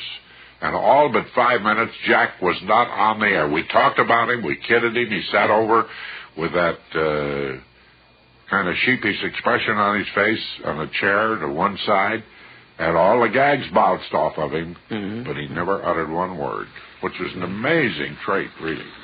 Ladies and gentlemen, we spent the last 3 hours going through Beverly Hills, and now we're in the heart of Hollywood. Continuing down Sunset Boulevard, I'd like to point out the famous Palladium Ballroom. Goodness, Henry, this has been one of the most perfect sightseeing tours I've ever been on. Yeah, and to think the Chamber of Commerce supplies this bus free. And now we come to one of Hollywood's most noted buildings occupying this full block. It's the nation's foremost radio network, the Columbia Broadcasting System. This is where I get off, driver.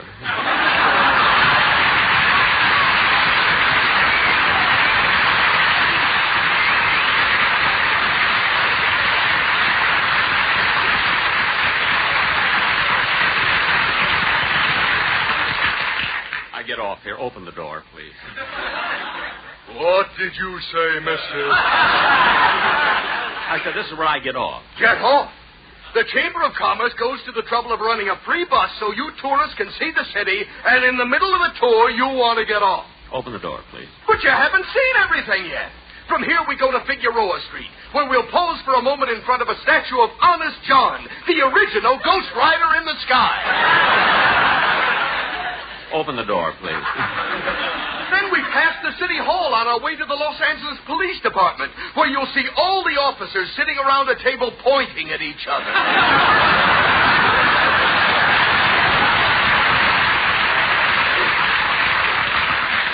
Open the door, please. I've got to get off here.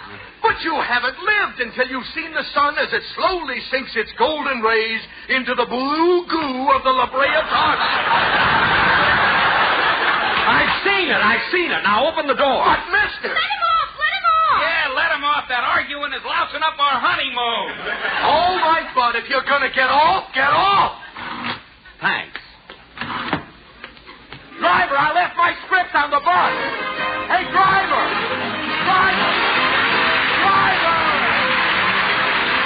All of us, like Rochester, Phil Harris, Don Wilson, we only had about a page and a half of dialogue on the show. Singer Dennis Day. But you better believe that it was the best dialogue that possibly could be written, because Jack knew it was good for himself and for all of the characters on the show. No matter how many laughs, he was very happy with all the laughs you might get. And when the show was over, many people would say, hey, did you hear Dennis or did you hear Phil Harris on the Jack Benny show last night? It was still the Jack Benny show, because he was the catalyst who manipulated the whole thing. The jokes bounced off of him. He was the butt of most of the jokes. And we got the laughs, but it's still, he was a genius in that sense. In many cases, a show would get well underway before he would even make an appearance. That's true, yeah. That's very true. And then he had a great facility of mentioning something. You know, I wonder where I put that book or something like that, or where Dennis would be, or whatever's going to happen. And all of a sudden, when we're practically to the end of the show, that would come in another roundabout way that made a hilarious ending to the whole thing. He had that great facility. So he was really, in the early days when I was with Jack, he used to work with the writers on all the ideas and the dialogue and everything else. And then when we'd come in to read, usually on a Wednesday or a Thursday, we'd have our first reading. And after the reading was over, we'd leave and go home. And then they would edit it and tighten it up. And my gosh, every time, every script would be 200% better once they worked it over. And Jack would work. He says, I don't like this, we've got to replace this. Or bring in, new dialogue, or let's keep this, and this worked fine. But he was a great editor of scripts. This is one of the great sense of comedy that the man had. Not only was an editor, but what a timer, a master timer. He knew how to milk, how long to milk a laugh, and when to stop, when he had enough, or the public had enough, the audience. And this was a great thing about him. And don't do anything silly right now, because I was just going to talk about you. You were? Yeah. I was going to say, Dennis, that you're talented, clever, versatile, and you're looked up to as one of the most promising personalities in radio. And you know what that means, coming from me. Yeah, when you're all washed up, you want me to give you a job.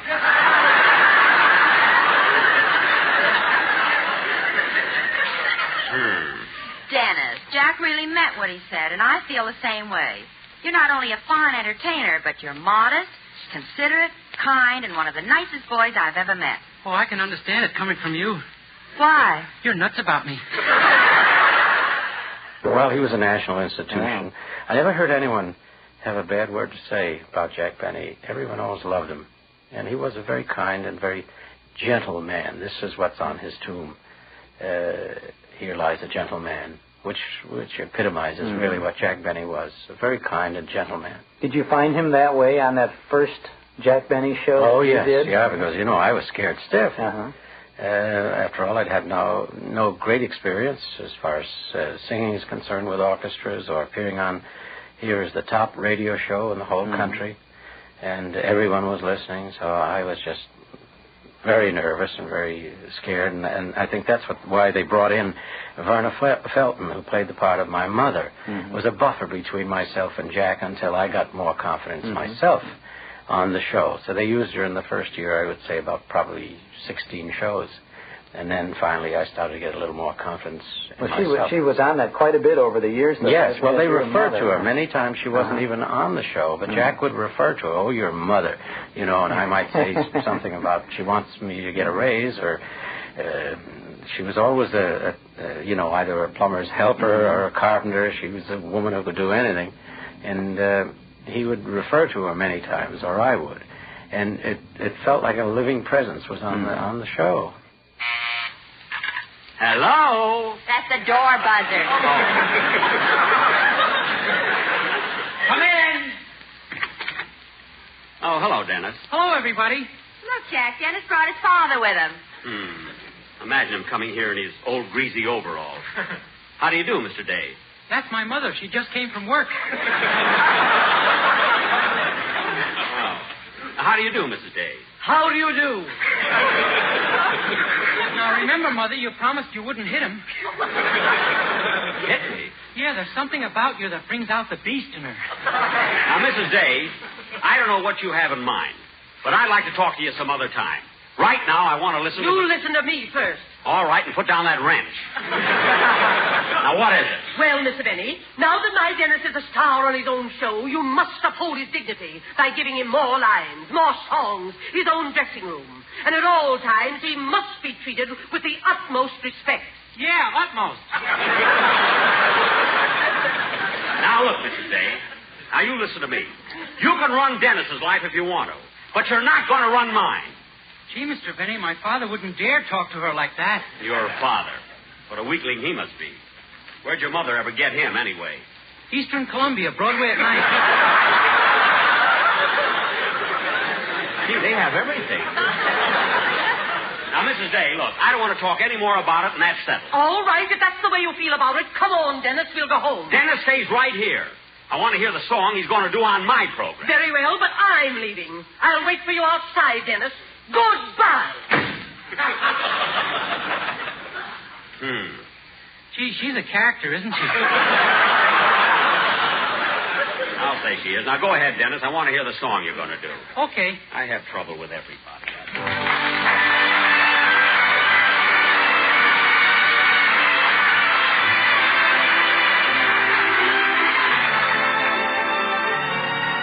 You keep coming back like a song.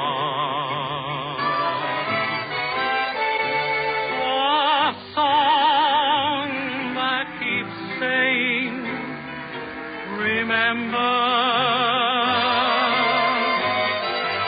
the sweet used to be that was once you and me. Keeps coming back like an old melody. The perfume of roses in May.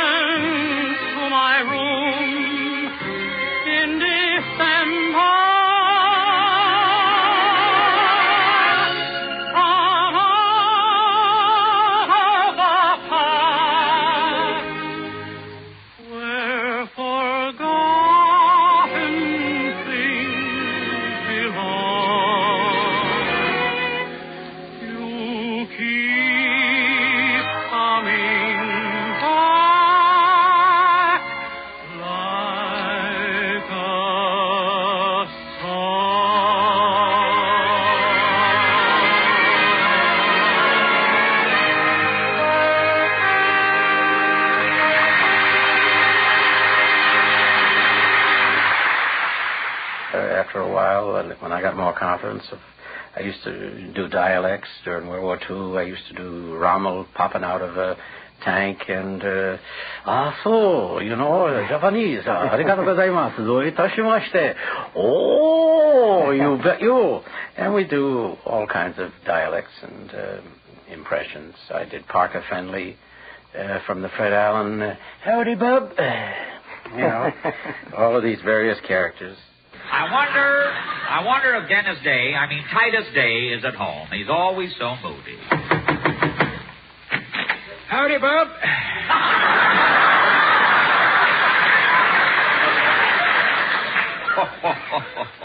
Well, Mr. Day, I see you're at home. Yep, day in and day out, days in. Yeah, I see, but you say your eyes look all red. Been crying, bub, reading a sad book. What's the title of it? Forever Amber. But Titus, Forever Amber isn't a sad book. 'Tis when you're my age, bub.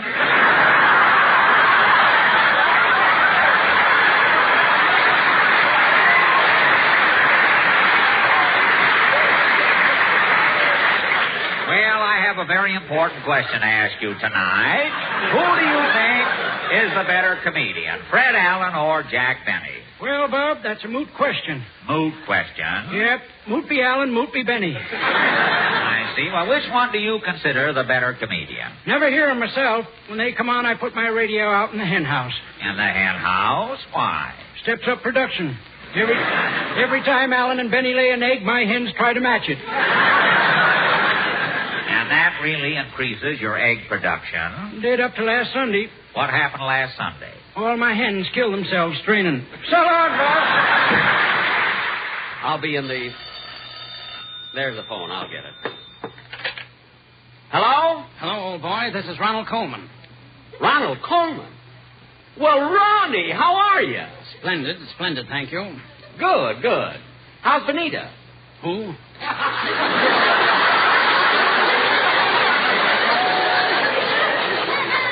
Benita, your wife. Oh, I thought you said Santanita.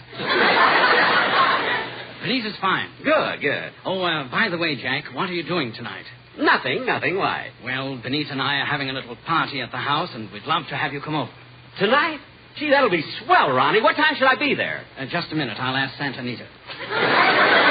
Who? Benita, my wife. Oh.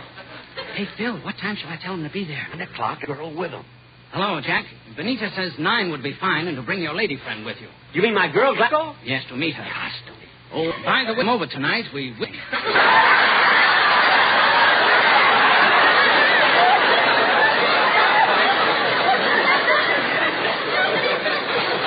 What? A costume party, you know. Oh, a costume party. Gee, that'll be fun. We'll be there at 9 o'clock sharp. Goodbye, Ronnie. Goodbye, Jack. Hey, Rochester, I've been invited over to Mr. and Mrs. Coleman's for a party tonight. You want me to get your tuxedo? No, this is a costume party. Gee, I don't know how to dress. Why don't you wear your toupee upside down and go as a bird's nest? And now, folks, what's this?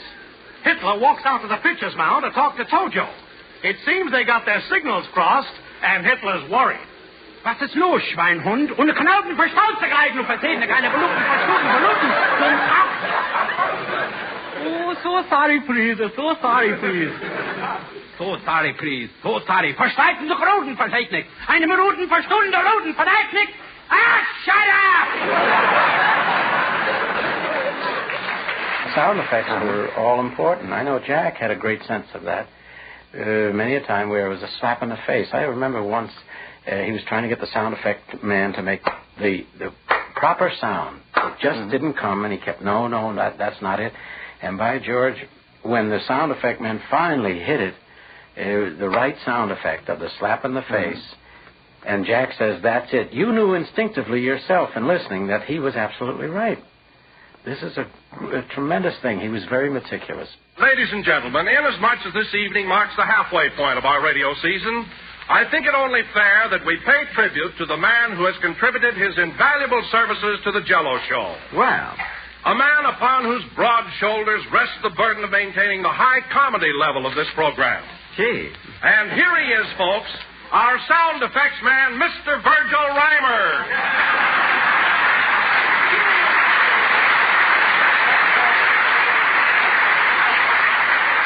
Hey, what is this? Hello again. This is Virgil Reimer talking. And, folks, I want to tell you this is the happiest Wait day a minute. Wait a minute. What's going on here, Don? Well, Jack, I thought the public might be sort of tired of hearing me introduce you week after week. So for a switch, I thought I'd introduce one of the men behind the scenes. Oh, you thought you'd pull a little surprise on your old boss, huh? And you certainly fell for it. I did at that. Well, Don, I've got a little surprise for you, too. Remember one day in New York when I was having lunch with Harry Von Zell? Uh-huh. And you got all upset about it, and I told you not to worry? Yes? Well, knit your eyebrows, brother. The heat's on again.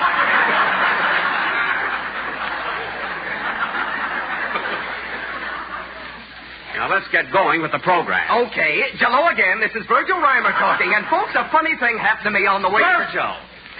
Go away, will you, and stick to your sound effect. Oh, give him a chance, Jack. After all, I introduced him, so let him say a few words.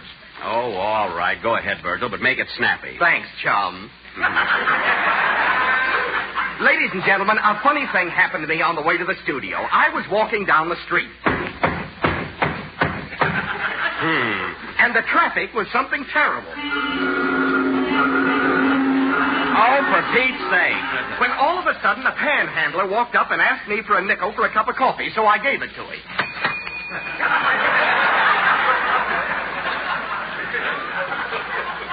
Oh, fine. Now listen, Virgil. Just then it started to rain. Rain? It's a wonder it didn't thunder. Now cut that out!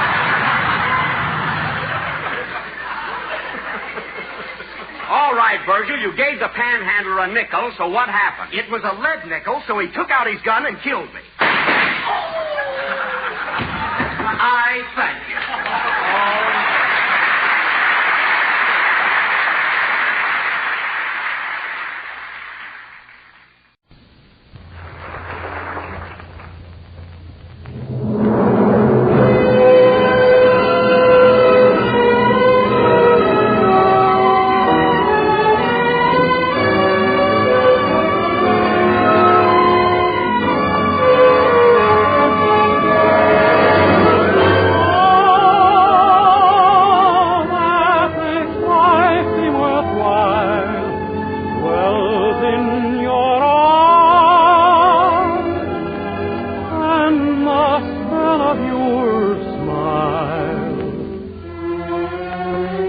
Gentlemen, Colgate Dental Cream presents the new Dennis Day Show, written by Frank Galen, with Sharon Douglas, Dink Trout, John Brown, Elliott Lewis, Joe Forte, Charles Dant in the orchestra, yours truly, Vern Smith, and starring the popular singer of the Jack Benny Show in A Day in the Life of Dennis Day.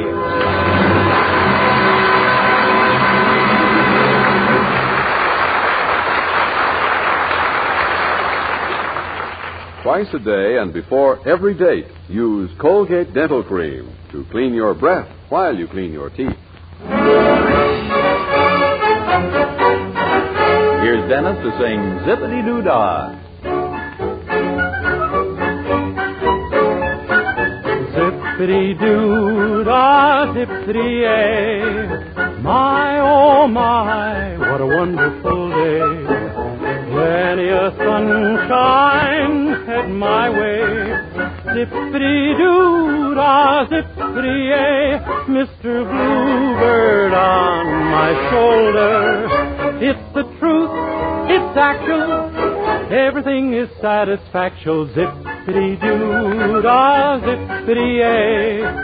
Wonderful feeling, wonderful day. Mr. Bluebird on my shoulder. It's the truth, it's action.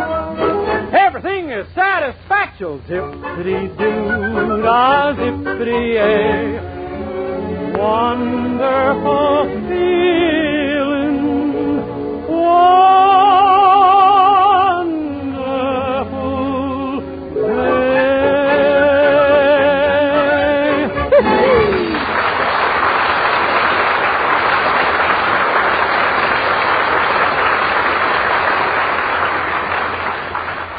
day. Colgate Dental Cream cleans your breath while it cleans your teeth. No other toothpaste does a better job of cleaning your teeth than Colgate Dental Cream. For Colgate Dental Cream has a safe polishing agent that cleans your teeth both gently and thoroughly, brings out their natural sparkle and beauty. And scientific tests prove that Colgate Dental Cream cleans your breath while it cleans your teeth. Yes, actual scientific tests prove conclusively that in 7 out of 10 cases, Colgate Dental Cream instantly stops unpleasing breath that originates in the mouth. Colgate Dental Cream is famous for its wonderful wake-up flavor, too. Nationwide tests of leading toothpastes prove that Colgate Dental Cream is preferred for flavor over other brands tested. So try Colgate Dental Cream to bring out the natural sparkle and beauty of your teeth for a wake-up flavor you'll thoroughly enjoy. And use Colgate Dental Cream twice a day and before every date to clean your breath while you clean your teeth.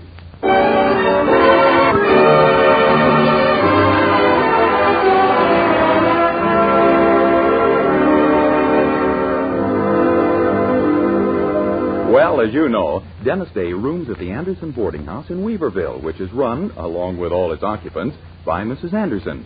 But Mrs. Anderson isn't home this weekend. She's gone up to Middletown for the yearly pre-Thanksgiving pageant presented by the Middletown Little Theater League. Does Mr. Anderson miss his wife, you ask? Just listen. Well, it's nearly 8 o'clock, Mildred. Oh, I must be off for the lecture downtown.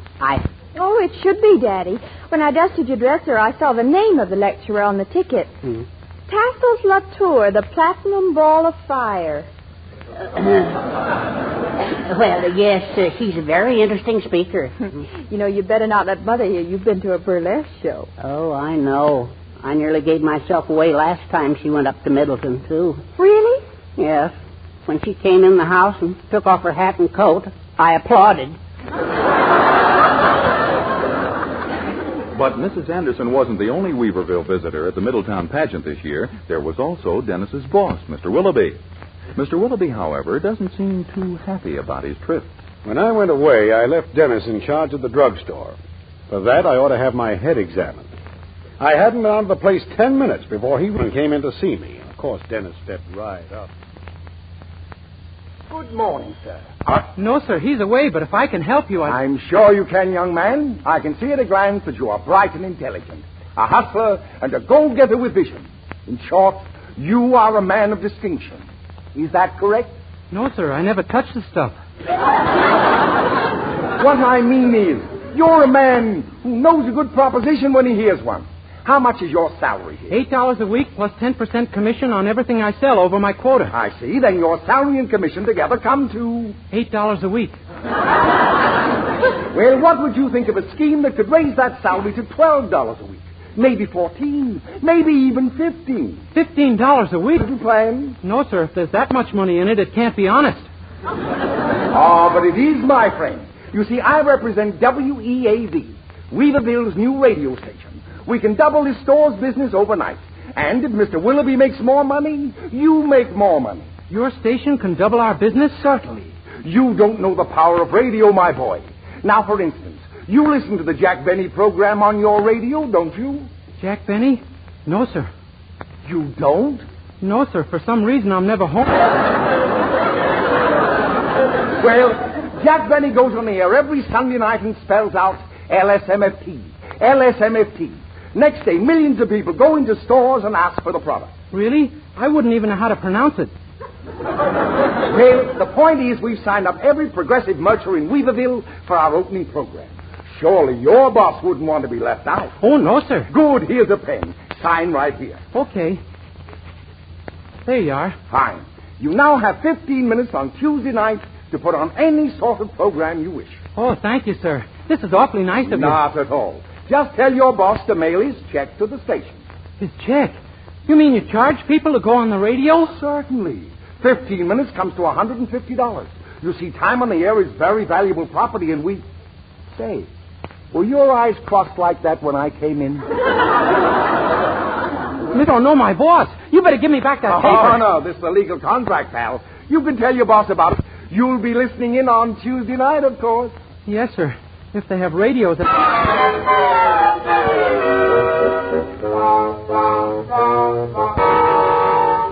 My my goodness, Dennis, $150? Uh-huh. Mr. Willoughby's going to raise the roof when he finds out, Mildred. But maybe a radio show isn't such a bad idea for the Benny has done for his sponsors. Yeah, but Mr. Willoughby doesn't feel the same way about money as Jack Benny's sponsor. He feels the same... Oh, golly, if we only had a good radio program to submit to Mr. Willoughby, he might put it on the air. Yeah, but where can we get one? You're going upstairs right now and write one. Me? Golly, Mildred, I couldn't write a radio program paper. Dennis, I'll get you paper. Now, write a dramatic show, like those morning serials, you know. Make it homey and sweet and down to earth, but original. Original? Yes, don't do one about life. Uh-huh. And another one is about a reporter, and there's one about an intern. You think of something that hasn't been cited. Okay.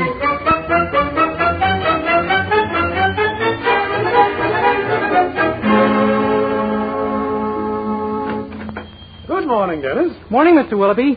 Did you enjoy the pageant at Middletown? I hated it. If there's anything I detest, it's plays and actors. Yes, sir. How do you feel about radio, Mr. Willoughby? Radio? Really, sir? Yes, sir. I turn it on all the time when I want to set my watch. But if you had a radio program advertising your store, you could double your business. Radio programs cost money, Dennis. I consider spending money a nasty, dirty habit. Well, this program wouldn't cost much, Mr. Willoughby. I wrote it myself. Already?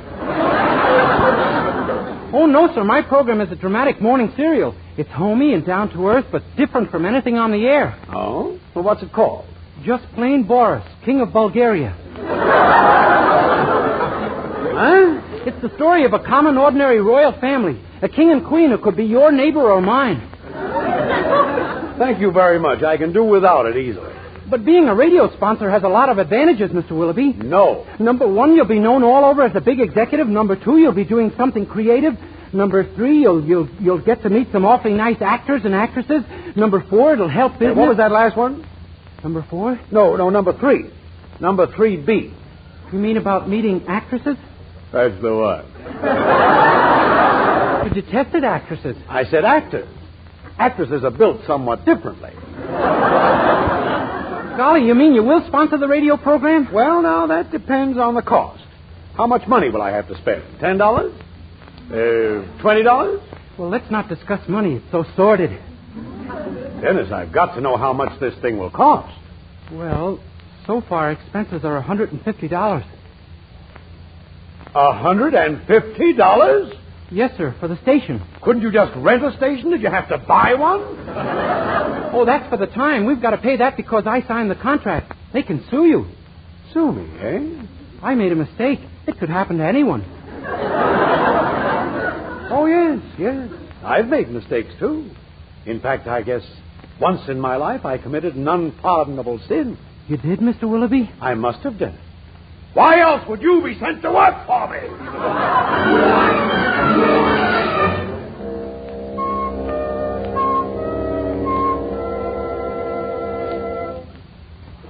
Oh, but he was awfully mad. Oh, but he agreed to put on the show, huh? Well, he'll have to pay for the time, but how can I get actors for nothing? Oh, golly. Let's see now. If only Mr. Willoughby hadn't let me mind the store when he went to Middletown to see the little theater pageant, this The wouldn't Middletown Little Theater Pageant, that's it.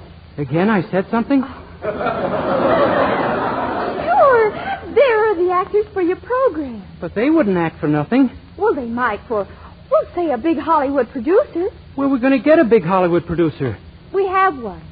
You. Me? Yes. All you have to do is go over to Middletown and claim you're a big shot from Hollywood. Well, I'll try it. But I hope they don't notice my pants or they'll know I'm not from Hollywood. Your pants? What's the matter with your pants? They match my coat.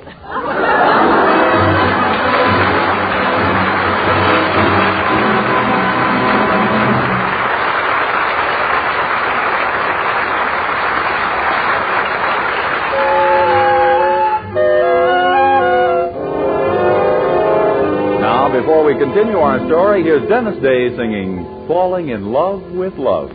Falling in love with love is falling for make-believe.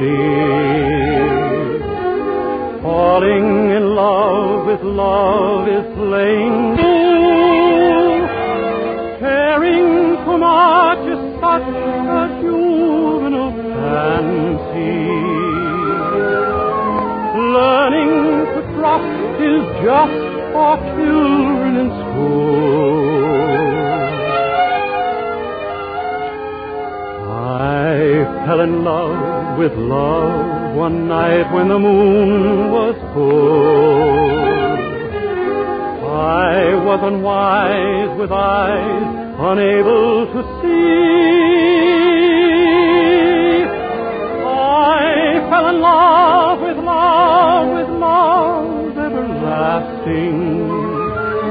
But love fell out with me. I fell in love with love one night when the moon was full. I was unwise with eyes unable to see. I fell in love with love everlasting. Oh, love fell out with me.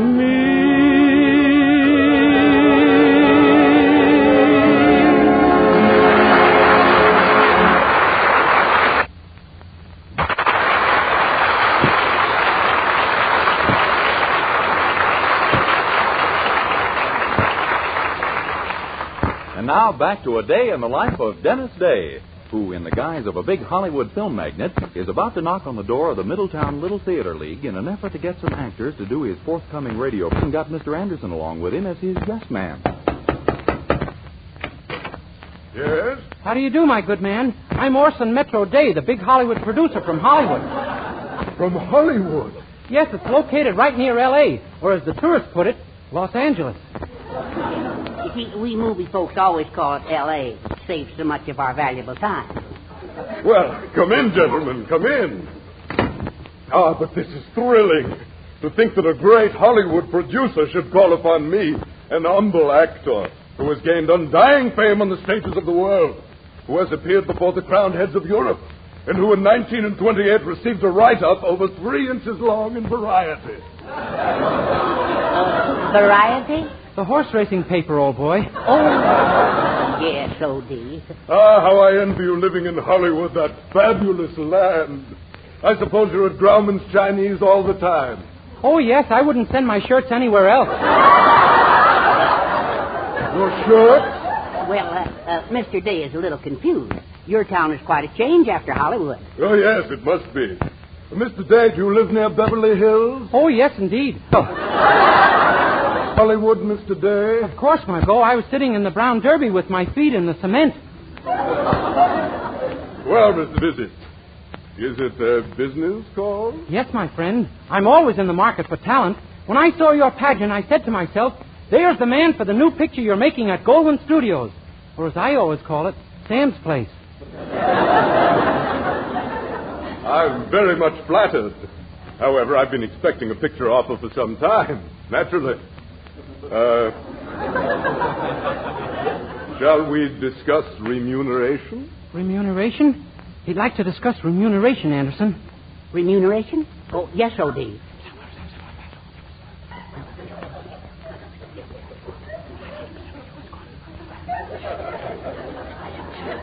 I'm sorry, old man, but neither of us knows what it means. Well, it means salary, wages. Oh, that stuff. Oh, I'm sorry, but we couldn't possibly discuss that until after the radio tryout. The radio tryout? Yes, we want you and your entire troupe to act in a radio play as a sort of a test. For a very small sum, I suppose. Not quite that much. For nothing? All Hollywood will be listening in, my boy. Your screen career will be in the balance. Oh, well. All right, I suppose I'll have to do it. Ah, good. Who knows where you may climb to if this is a hit? You may become a second Clark Gable, another Charles Boyer, bigger even than Lassie. Gee, I hope so.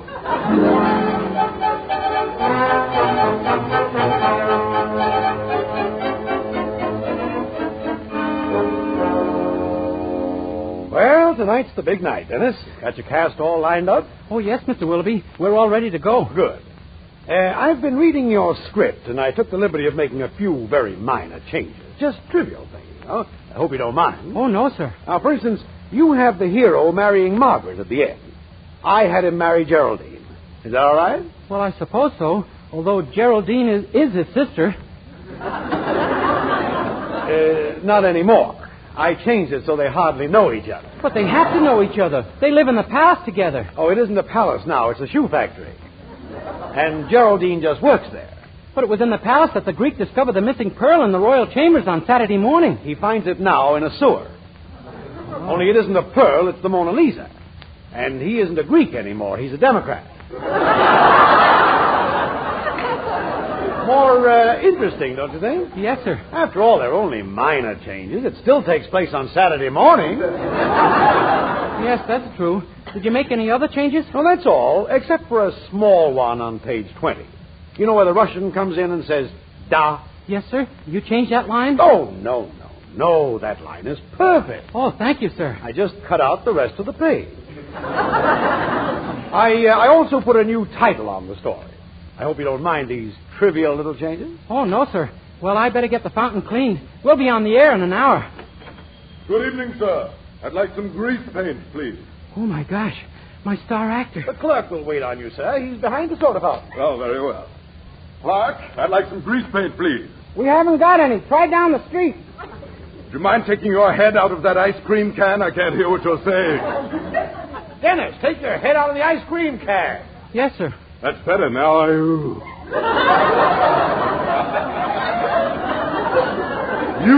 Huh? Why, you're Orson Metro Day. Who? Oh, you must mean my uncle, Orson Day, the movie producer. Your uncle? You look exactly like him. Yeah, he's my twin uncle. Mr. Day, don't be absurd.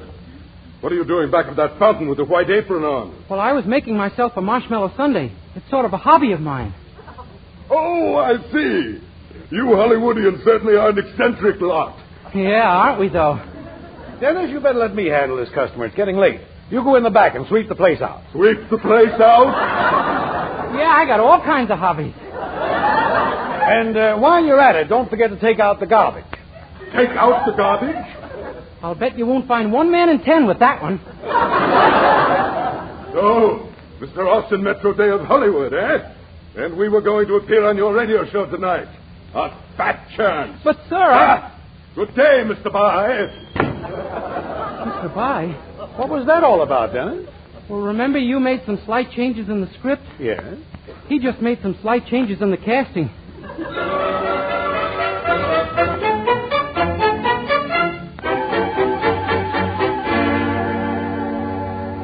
Stand by with the Willoughby Drugstore program, folks. You're on in 10 seconds. Oh, golly, 10 seconds. Gosh, Mr. Willoughby, what are we going to do? We have no actors. Dennis, this program is going on the air even if you have to play all the parts yourself. But, Mr. Willoughby... Oh, you can do it, Dennis. I'll play the girl's part and you play all the men. Oh, no, Mildred, You're on the air.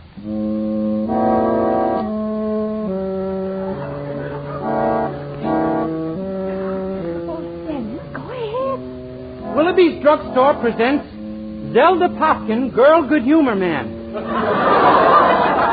The program that asks the question, can a woman marry for the third time and still be happy, even if her first 2 husbands remain in the house? At last, Ronson Popkin has been discharged from the Navy. And now, after 5 long years of waiting and yearning, without even a glimpse of each other, Ronson stands upon the Popkin doorstep. Zelda speaks. Hello, Ronson. Hiya, Zelda. Dinner ready? Almost. Uncle Ivanovich is here for dinner, too. Here he comes now. Say hello to him, Ronson. Hello, Uncle Ivanovich. But you have to play Uncle Ivanovich, too, Dennis. Speak with an accent. Hasta la vista, Senor Ronson. I'm glad to see you. Dennis, Uncle Ivanovich is supposed to be from Moscow. Oh, I'm glad for to meet you, Gus. How are you? Is it? Dennis, Moscow's in Russia. Oh, how do you do? That's better. Oh, well, we have quite a crowd for dinner tonight, Ronson. Uncle Ivanovich brought our cousin Louie from the Bronx with him. I'm Cousin Louie from the Bronx, too? Yes. Evening, folks. How y'all?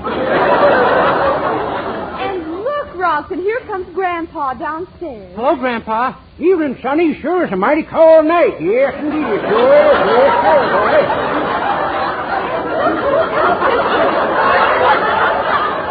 Ronson, look who else is with us. Patrolman O'Flaherty. Hello, Mr. O'Flaherty. Top of the evening to you there, Ronnie, me boy. Faith, and it's a fine night. It is indeed, and it's a grand night for a drop of the real mountain dew.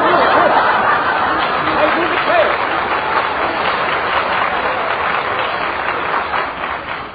Why, Ronson, see who's coming up the walk. Oh, no, Mildred, I can't do that. But you've got to, Dennis. Ronson, see who's coming up the walk. Well, you sit here, Mr. O'Flaherty. Sure thing, sport. I said Mr. O'Flaherty, Dennis. Oh, pardon me. Evening, folks. How y'all? No, Dennis. How do you do? Oh, Dennis, you imbecile. Give me that script. I'll do it. Read your last line again, Mildred. You sit here, Mr. O'Flaherty. Si, senor. Oui, monsieur. Why, you won't mind here. Oh, shut up. Please the music, somebody. Get us out of this. For heaven's sake.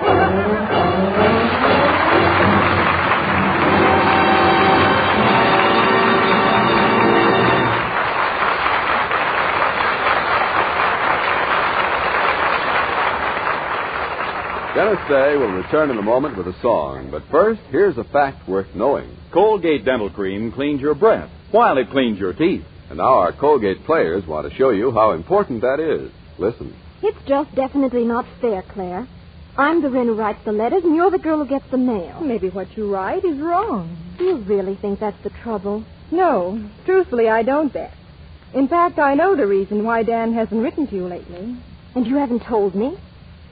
Good grief, what am I? Not one of those girls who ought to see her dentist.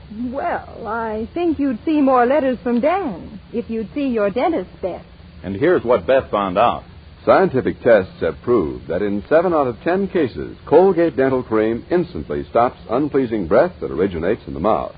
What's more, Colgate Dental Cream's safe polishing agent brings out the natural sparkle of your teeth, cleans them thoroughly and safely. Yes, Colgate Dental Cream cleans your breath while it cleans your teeth. And Colgate Dental Cream is famous for its wonderful wake-up flavor, too.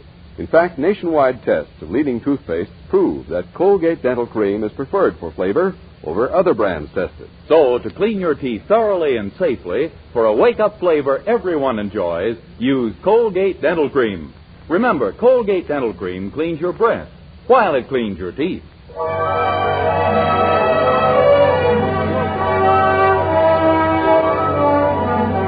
Here's Dennis with Charles Dant's arrangement of Old Buttermilk Sky. Old buttermilk sky, I'm keeping my eye peeled on you. What's the good word tonight? Are you gonna be mellow tonight? Old buttermilk my little donkey and me, we're as happy as a Christmas tree, heading for the one I love. I'm gonna pop her the question, that question, do you, darling, do you do? It'll be easy, so easy, if I can only bank on you. Old buttermilk sky, I'm telling you why, now you know. Keep it in mind tonight. Keep a-brushing those clouds from sky. Old buttermilk sky, won't you fail me when I'm needing you most? Hang a moon above her kitchen post, hitch me to the one I love.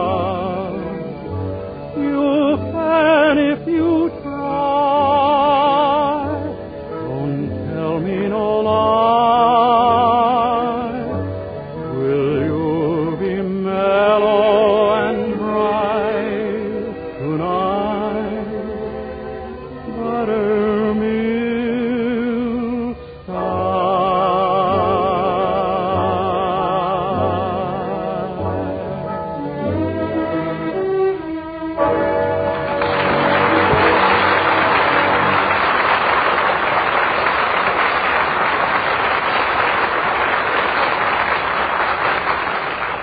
sure and be with us again next week for another Dennis Day program. More songs, more adventures in the life of our star, Dennis Day.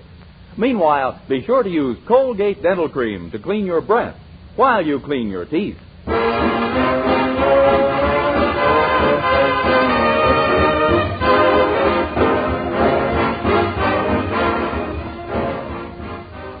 Say hello to Halo Shampoo for naturally bright and beautiful hair.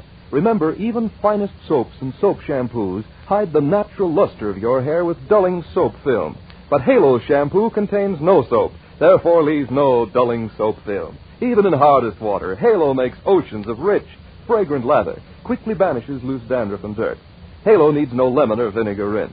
Say hello to Halo and goodbye to dulling soap film. Get Halo Shampoo at any cosmetic counter.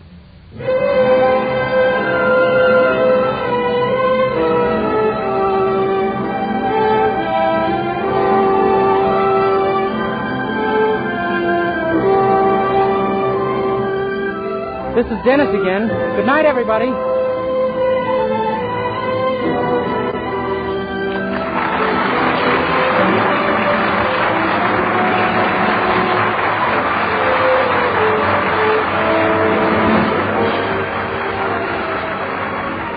This is NBC, the National Broadcasting Company.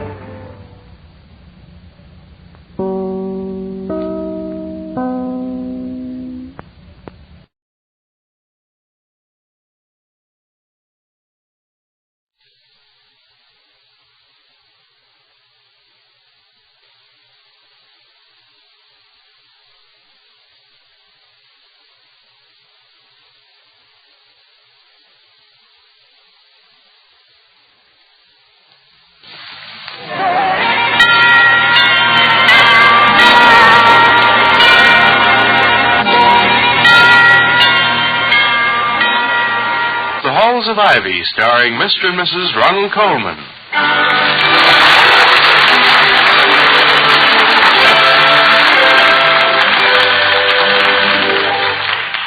Good evening, this is Ronald Colman. And Benita Colman.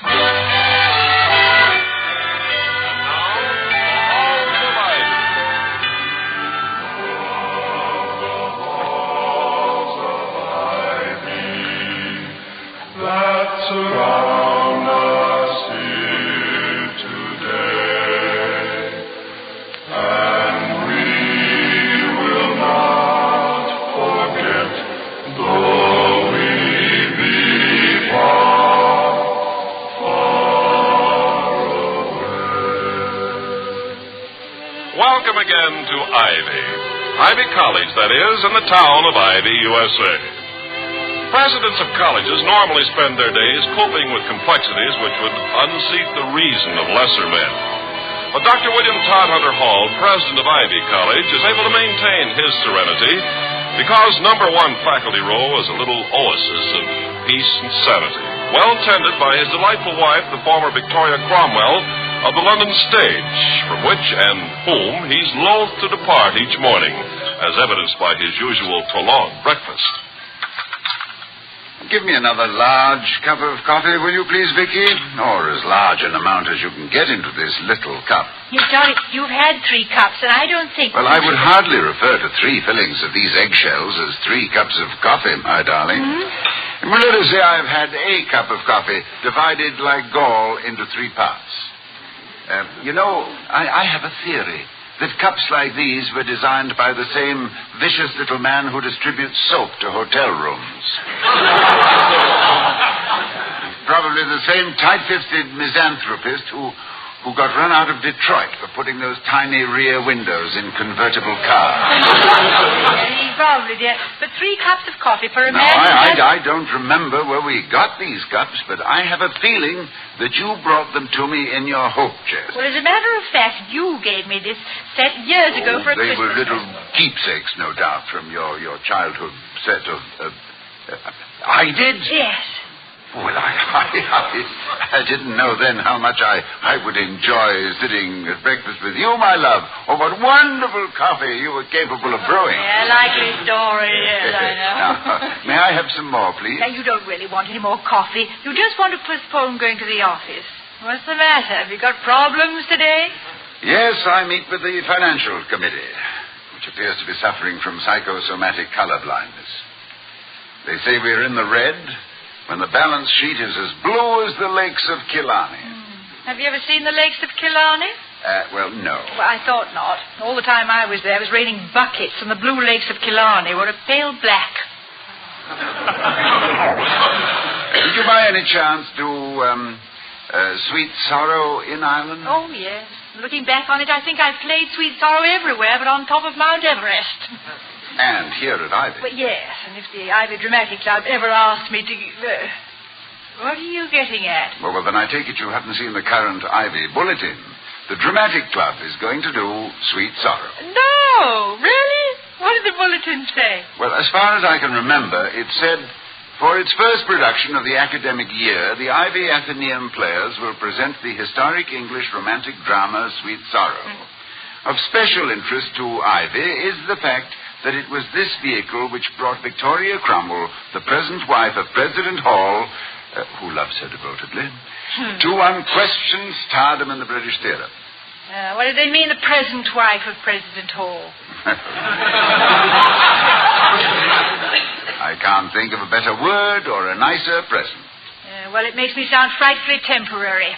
I will go to any lengths, my love, to make it permanent. But, Totty, won't it be fun to see Sweet Sorrow here at Ivy, bad as it was as a play? Oh, I didn't think it was a bad play at all. I thought it was charming. I will admit, however, that your presence on the stage had a tendency to dull my critical judgment. I sat there scowling at the program rattlers, muttering at the latecomers, and beaming fatuously at the more appreciative members. How about between the acts? What did you do then? Oh, I don't know, darling. When you were off stage, my mind went with you. Oh. Incidentally, in Sweet Sorrow, what was the name of the leading man? Cyril Ashford. Ah, yes, Cyril, yes. C-Y-R-I-L. Lyric, spelled backward. Or almost. Yes. Cyril, the backward lyric.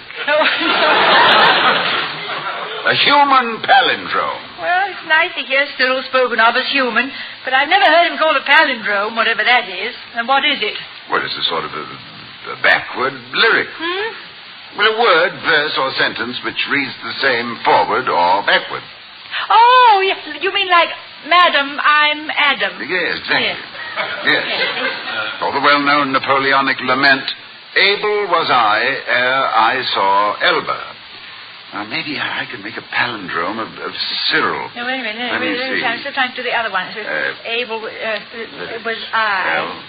Well, was. Yeah, no evil Cyril. Yeah, now reverse it.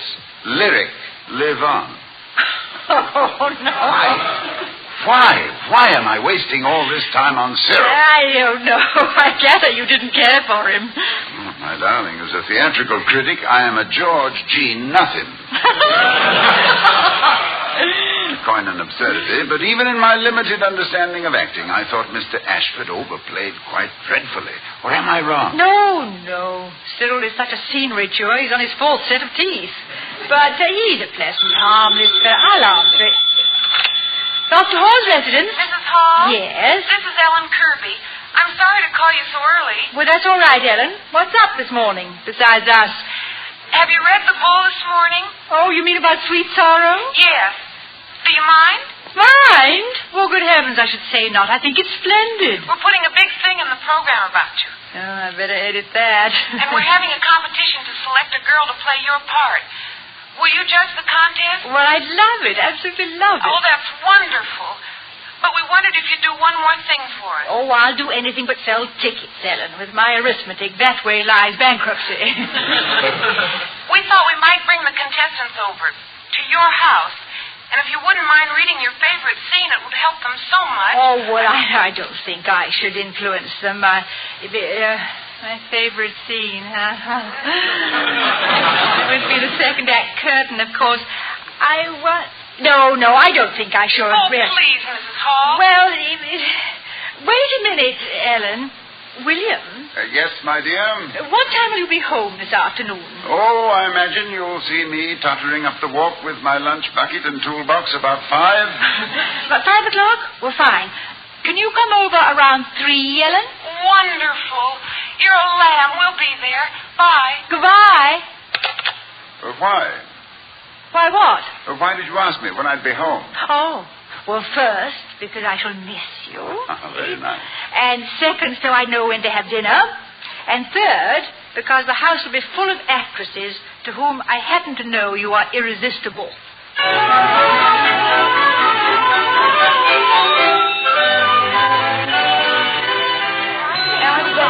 you have them now? Yes. Well, okay, yeah. We brought plenty of copies of the play, Mrs. Hall. Oh, yes. Those are the printed copies, aren't they? The published ones. Yes.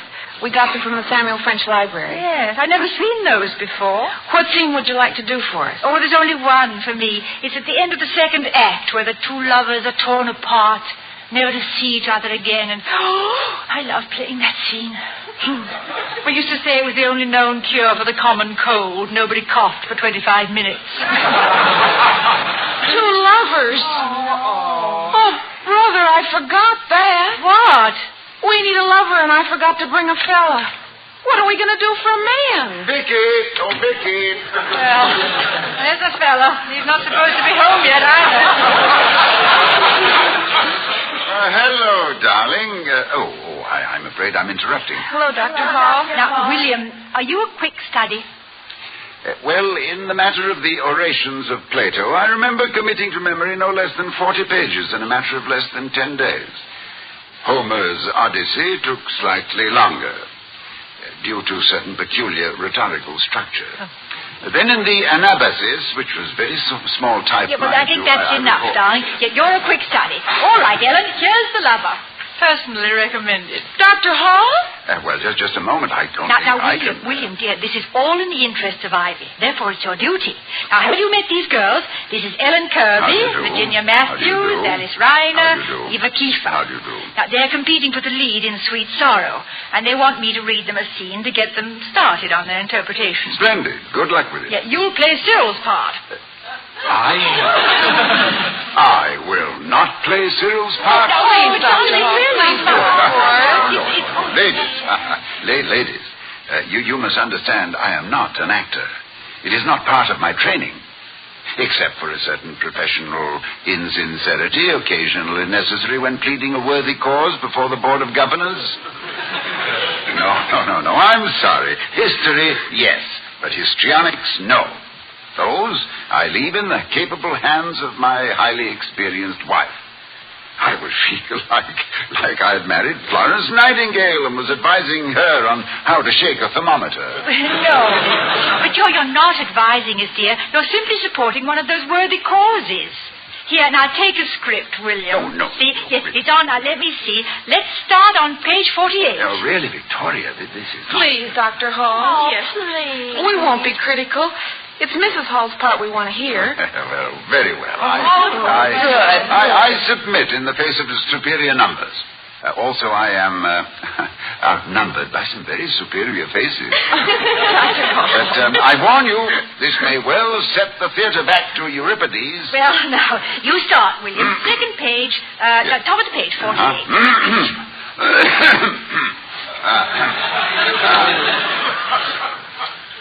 Listen to me, Helen. It is time for us to take off our masks. The music has stopped. The ball is over. This must be the end of pretense. From this moment, there must be nothing between us but honesty. But, Walter... You must know that until I met you, my life was mere existence. I was a vegetable, growing forever deeper into the earth of my own solitude, getting bigger but not growing, a little blob of suspended animation, unwarmed by love and unaware of a bright sun somewhere beyond my ken. Walter, I have loved you from the moment I first saw you. Moment, do I say? Could a moment last as long as this? Could one moment be so crowded with memories of you? The fragrance of your hair, the music of your voice, the myriad tiny trivia which together conspire to light an empty room. or fill the quiet night with melody. But Walter... And with that... filled as it was with an ocean of love, mountains of hope, and flowered valleys echoing with the words we had spoken in that same moment, I started to live a lie. To let you know that the man you knew was a man who did not exist, an automaton, in a shadow play. But Walter! This, then, was the sublime peak of my new existence and the grim depths of my despair. How could I gamble with your happiness, knowing the dice were loaded? Walter, will you please? So, my dearest, it is over. We must never meet again, either in this lovely life which held so great a promise, or in that hereafter where is held aloft the sword of final judgment. You see, Helen, I am not the Walter you knew. I'm William Tardanta Hall, holding a script torn off at the bottom, and will somebody tell me, please, what to do?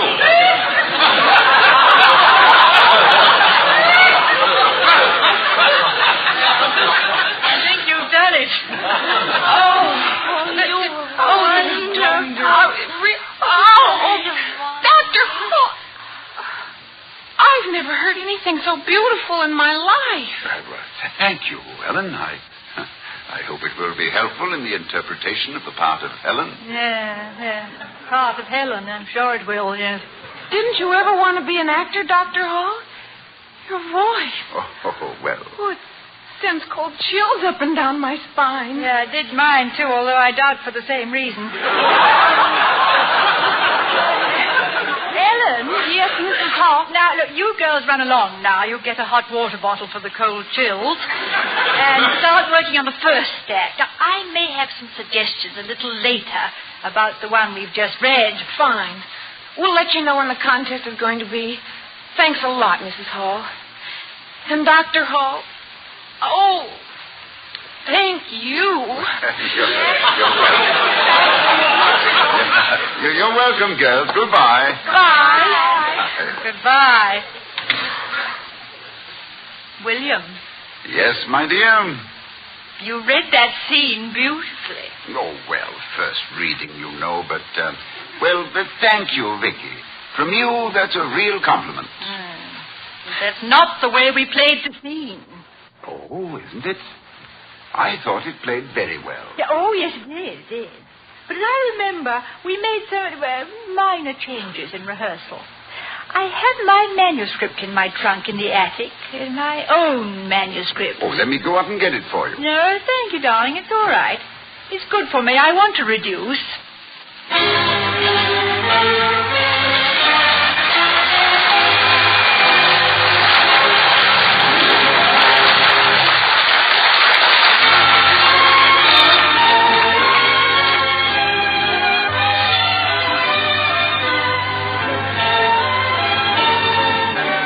As we return to the halls of Ivy, we find number one faculty row peculiarly silent.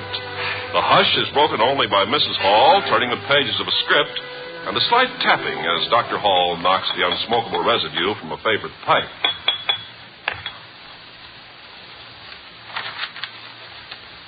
Oh, scared me. Now, be brave, darling. I'll get it. Dr. Hall speaking. Hello, Dr. Hall. May I speak to Mrs. Hall? This is Ellen. Ellen who? Oh, Ellen. Yes, just a moment. For you, Vicky. Well, thank you, Charlie. Hello, Ellen. Mrs. Hall? Yes. Have you decided who's going to play the part? Not yet. We wondered if we could have another session at your house. Well, why another session, Ellen? What's it for? Well, I want to bring some boys over. Boys? Yes. We're sort of changing the contest around. Well, don't tell me you're having a competition for the male lead, too. Well, after we read it with you, we had a meeting and decided we'd better. So if you and Dr. Hall wouldn't mind reading that scene just once more... Well, I'd be glad to go over the script with you, but the part of Helen is the big problem, isn't it? Well, not really, Mrs. Hall. We figured anyone could play that. You so did, yeah. We switched the competition to the tough part. The tough part, yeah, I see. Well, of course, Ellen, by all means, come over with the boys. But don't bother to bring the scripts. We'll use my original from the play. Oh, that's terrific. Yes. Thanks Thanks a lot, Mrs. Hall. You are a lamb. Bye. Goodbye, Ellen. Well, work to do. Housework? No, rehearsing. The show must go on, if you'll forgive the corny old cliche. I'll forgive you anything. Yeah. But the show must go on isn't corny, according to my definition. The show must go on because when a ticket is sold, a contract is made. When a patron's money is accepted, it's the responsibility of an actor to give his best as his part of the bargain, regardless of personal grief or distraction. So, when you say the show must go on, say it bravely and without shame. You are merely recognizing the function of a ticket stub as a promissory note payable in performance. Now, in the Elizabethan theater, we find that the actors of the period...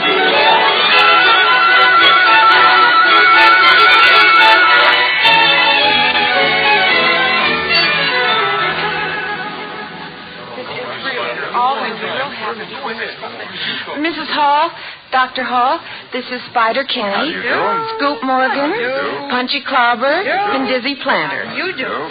Are you boys trying out for the male lead in Sweet Sorrow? Yes, sir. Well, you knew that, William. Oh, yes, I know, darling, but I hadn't heard their first names before. Oh. Their families must have had a premonition of things to come when they were christened. I can see it now. The blazing vista of Broadway lights. A glittering marquee which reads, Spider, Scoop, Punchy, and Dizzy in Sweet Sorrow. Well, our real first names are worse. Wyndham, Lennox, Grosvenor, and Fielding. Oh, dear. These are the best candidates, Dr. Hall. We've already eliminated everybody else. Well, all right, boys. Now get as comfortable as you can and listen closely. Of course, you must understand, gentlemen, that this is not my specialty. I'm simply trying to provide a sounding board for the lilting voice of my lovely wife. Please do not expect the performance of a barrymore. Well, you may have to work a little harder today. Are you all ready? All ready now. I begin, don't I? Now, let's see. Page 48, I believe it was. It was, yes. But I've made a slight change, William. This is my working script, you see. Do you just read the speeches marked Walter? Oh. Yes, dear. I know the part. Yes. Yeah, well, this is the way we really did it. Are you ready, dear? Just a moment, dear. All right. Listen to me, Walter. It's time for us to take off our masks. The music has ended. The ball is over. This must be the end of pretense. From this moment, there must be nothing between us but honesty. But, Helen, you must know that until I met you, a costume sham in which I danced through my days and wept through my nights as a doll on strings, pulled here and pulled there, until I found you. And I knew then, when I danced again, it would be to real music. But, Helen, how can I... I loved you from the moment I first saw you. Moment, Walter. How could a moment last as long as this? How could one moment, shining as it was, be so crowded with memories? Your face, your arms, the kindness of your smile, the myriad tiny trivia which together conspire to light an empty room or fill a quiet night with melody. Now, Helen, how can I... I'm lost! It is the last small cry of one who wounds with good intent. I'm lost and terrified. To think that we who possess such lovely fantasy should lose it all in black reality. But Helen, I have gambled with my own happiness, Walter. The wheel has spun, the ball has dropped, but I can't. I won't play with stakes which are not mine, but yours. For you, the game can go on. But I have lost. Oh, no, Helen, no. And so, my dearest, it's over. Oh. We must never meet again. Either in this lovely life which held so much promise, or beyond that final curtain which will fall upon our hopes and fears. For if parting is sweet sorrow, my dear, then the sweetness has been lost in parting, and only sorrow stays.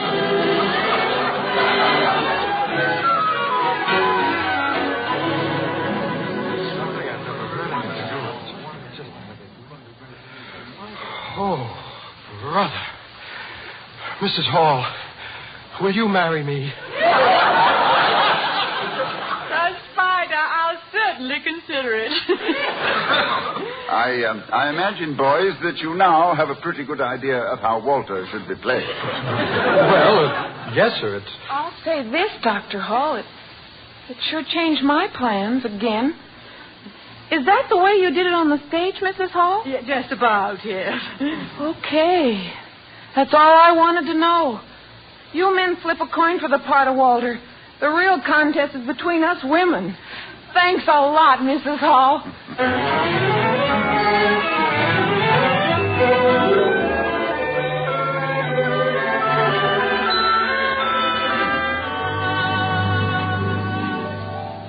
Vicky. I've been thinking. What about? About Cyril and the part of Walter. Oh? Now, the copies of the play the girls brought over. They are the published ones, aren't they? Well, then undoubtedly that is the way the play was originally written. With Walter having the... I mean, where Helen didn't have... Yeah, that's right, yes. Yes, and when did you give the last-minute switch to Cyril? The second week of rehearsal. Was he properly appreciative as an actor? Was he objective about it? No, just objectionable. It was the biggest brawl since the Dempsey Verpo fight. And you went on playing those beautiful love scenes together for more than 2 years? Well, yes, but professionally you acquire a certain sense of detachment. The actor you're playing opposite is not a person. He's just a character. Ah, poor Cyril. Lyric live on. My heart bleeds for him, retroactively. All those big, fat speeches all taken away from him and given to you. Well, it's been an interesting day and an exhausting one. Vicky, is there anything tasty in the refrigerator? Oh, yes, a nice cold ham. Oh, will you join me in a sandwich? Oh, yes, let's have a huge one. Good.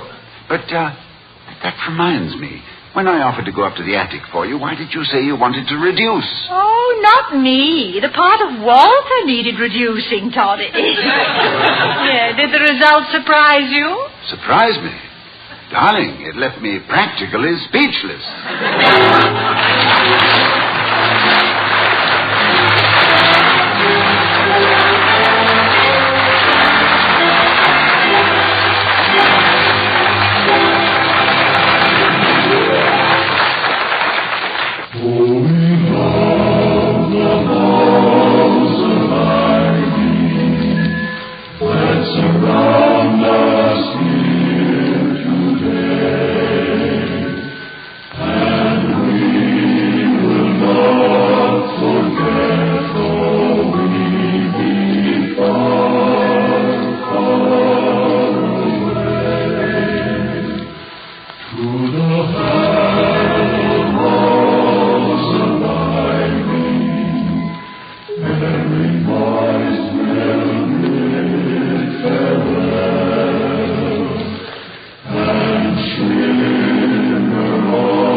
But as we sadly start our journeys apart, a part of every heart will linger here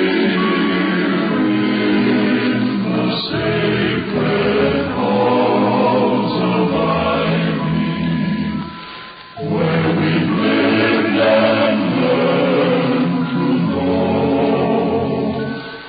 that through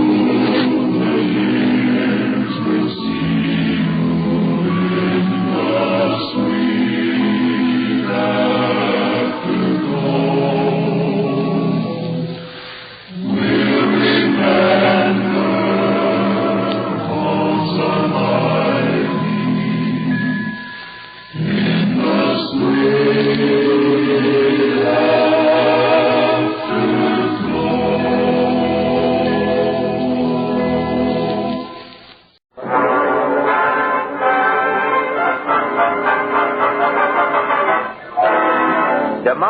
DeMarco sisters.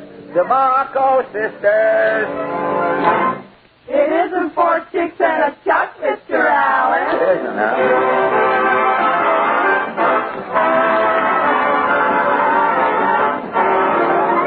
The makers of Shepherd Teas and Tenderleaf Tea present the Fred Allen Show with Fred's guest, Rudy Vallee, Portland Hopper, Minerva Pius, Peter Donald, Parker Fenley, the DeMarco sisters, Al Goodman and his orchestra, and my name is Kenny Delmar.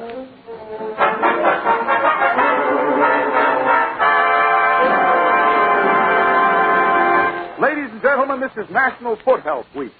Saluting National Foot Week, we bring you a man who is well-heeled, and here he is, Fred Allen. Thank you.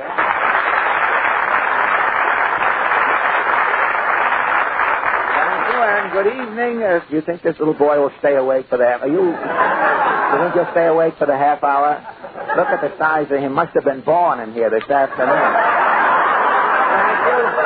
Thank you, and good evening, ladies and gentlemen. Kenny, have you done anything about National Foot Week? No. Well, you're like most people, Kenny. They go through life taking their feet for granted. What should they do? Well, if people would only meet their feet, Kenny, meet their feet, feet and people would have something in common. The world would be full of happy feet. Fine. Well, I think I'll meet my feet tomorrow morning, Fred. How do I go about it? Well, what time do you get up? 7:30. Get up 10 minutes earlier, Kenny. Spend those 10 minutes with your feet. You have 10 toes. Spend a minute with each toe. But I have 12 toes. Well, get up 12 minutes earlier, Kenny. You will never regret it. Mr. Allen. Portland.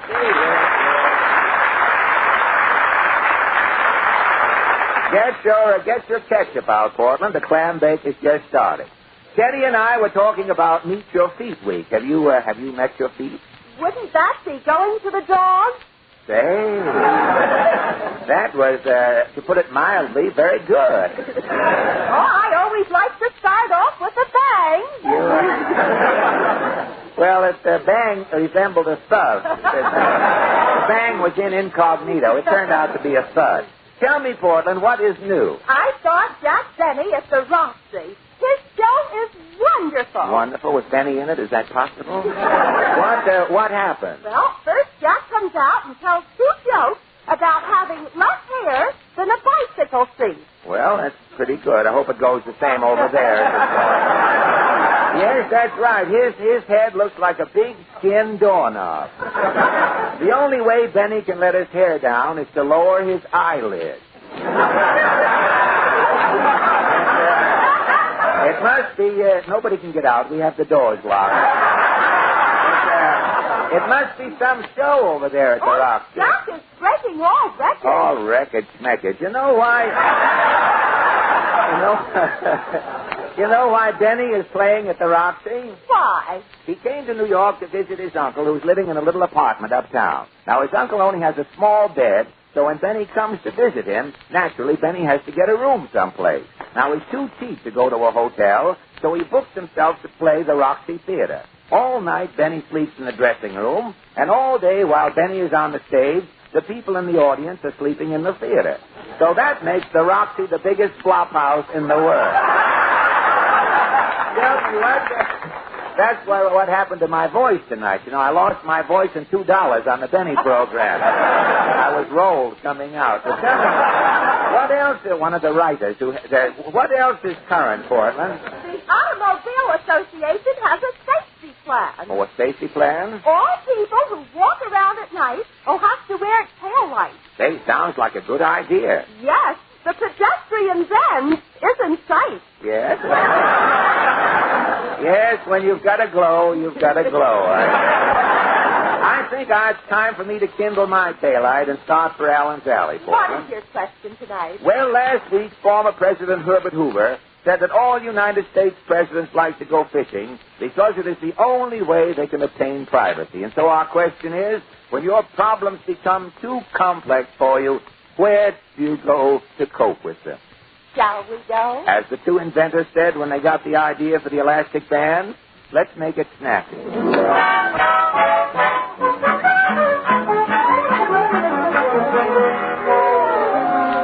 Ah, what a night. in Allen's Alley, Portland. I'll get shot for an owl if I don't get out of the alley. I guess the senator's expecting company. Look, the guest jug is out on the front porch. Well, let's knock. I see somebody's popped my candy. Well, yes, Claghorn's the name, Senator Claghorn, that is. Senator, you look good. I played in that National Celebrities Golf Tournament. You played golf, Senator? Son, in the South, every man has his own golf link. Every man? How come? A man walks out into any old field with a niblick and a burlap bag. I see. In the burlap bag, he's got 9 gophers. 9 gophers? He lets them gophers out of that bag. And? Son, before you can say scat, that man's got himself a 9-hole golf course.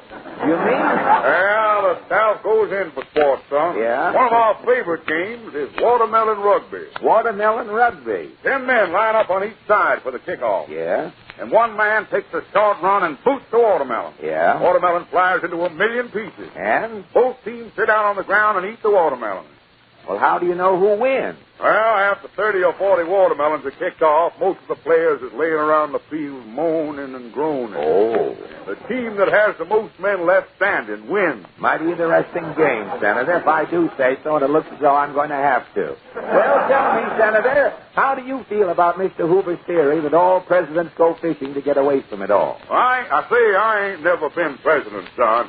Yet, that is. The way things are going, you may be, Senator, before you know it. I wouldn't know where a president goes. Well, naturally. Yeah, but, son, when my burdens get too heavy. Yes? When my mind is muddled and my swallowtail is dragging. Yes? There's one place in Washington I can go. There I can lay me down with my brothers and join the big community sleep. Well, where is this big sleep going on? In the Senate. So long, John. So long.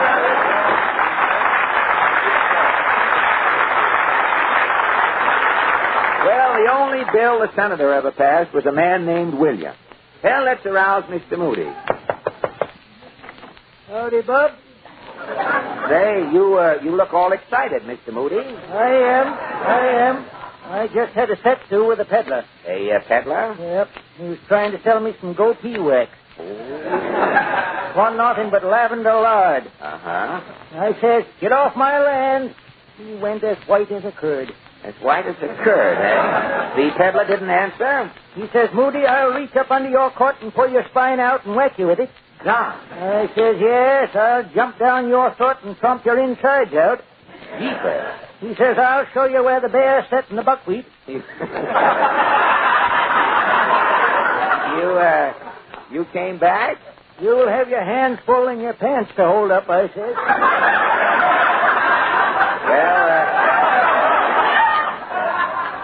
Good for you. And with that, he put his pail of lavender lard back in his trailer and he drove off. I can see you don't take any back talk. Any man meddles me, I'll call him. Well, fine. Tell me, Mr. Moody, what about Mr. Hoover's fishing theory? No, I don't hold with it. You don't go fishing? No. When I got a problem, when my damper's down and I'm in a blue funk, yeah, I go out to the well. Uh-huh. I step into the bucket. And then? I let myself slow like down to the bottom of the well. Uh-huh. Sitting there alone, all alone in the bucket, I kind of mull my problems over. Well, how does that relieve your depression? Bub, when a man is squatting in a bucket at the bottom of a well, yes, things is looking up. So long.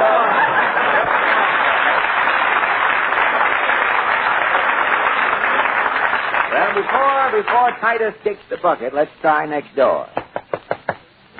How do you do this? Well, Mrs. Newsbaum, how do you feel about Mr. Hoover's views on fishing? It is working 2 ways. 2 ways? How do you mean? When I'm a young girl, I'm winning a beauty contest. Oh, really? At Rockaway Beach for 1925, I am Miss Undertow. Miss Undertow? This is no small honor, I see. Suitors is showering me with presents. Costume jewelry and cold cuts. Did you have any favorites? 2 playboys, Ricky Rappaport and Neville Tinkers Jr.'s proposal. You were the toast of the town. It is perfect madness. Really? One night I am on the loose with Ricky at Moskowitz and Lupowitz. Yes? The next night with Neville up 2nd Avenue, I am speeding on an Indian motorcycle. You were living. Who's good choosing, Ricky or Neville? It is a dilemma. I am going crazy. Well, what happened? My father, Daddy. Daddy? Daddy is saying, Pansy, thinking it over, going fishing. And you did? My father, Daddy, is giving me a bad wine. Uh-huh. Well, I am leaving for Lake Crestadistle. That old Indian resort? You came back from Lake Crestadistle with your decision? I'm coming back with one worm. One worm? Mine husband, Pierre.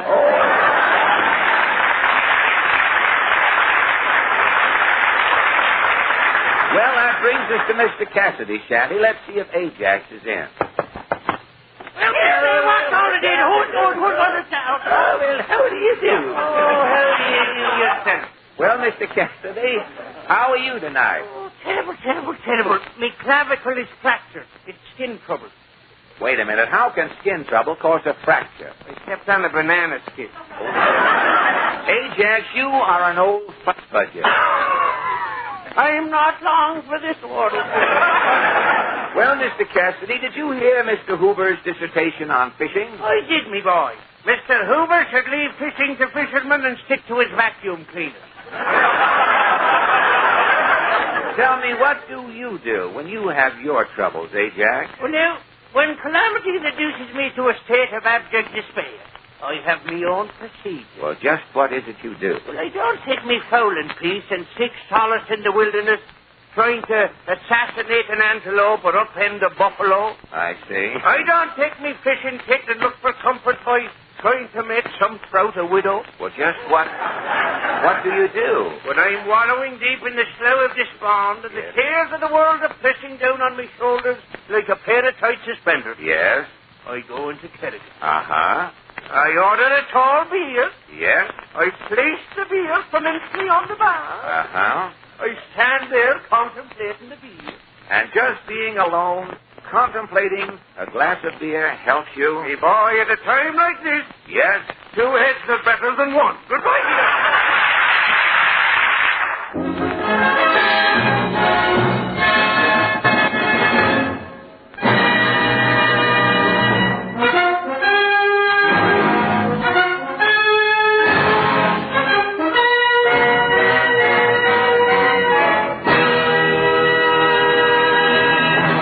Just an informal introduction to Linda, played by Maestro Al Goodman and 25 men who will soon be seen at the Lewiston Stadium trying to sneak in to see Toscanini. And now, ladies, yes, Portland, something? Package just came. Oh, package. Is it from the Chaucerhead Bookshop? I ordered that new book. You know that bestseller, Aurora Dawn by Herman Wolfe? Used to work with us, the little fellow, remember?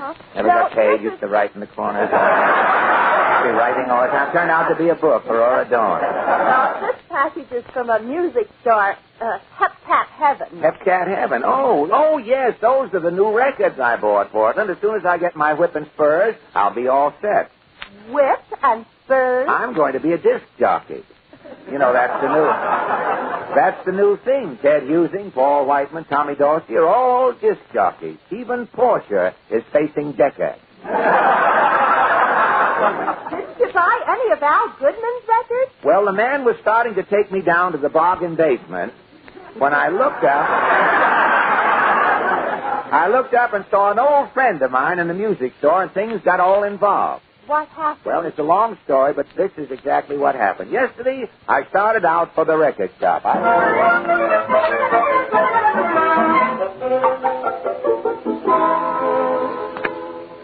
This is the place. Hepcat Heaven.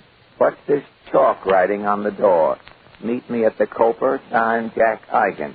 Well, writing on buildings now here. Well, I might as well go in, I guess. Clerk, don't irritate me. Can't you see me waiting here? Rudy, Vallee.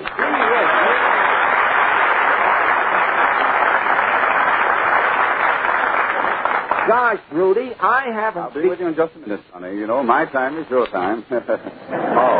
Excuse me, clerk. I'll take these records. The Whiffenpool song, sung so delightfully by Rudy Vallee. I'm Just a Vagabond Lover, sung by the vagabond lover himself, Rudy Vallee.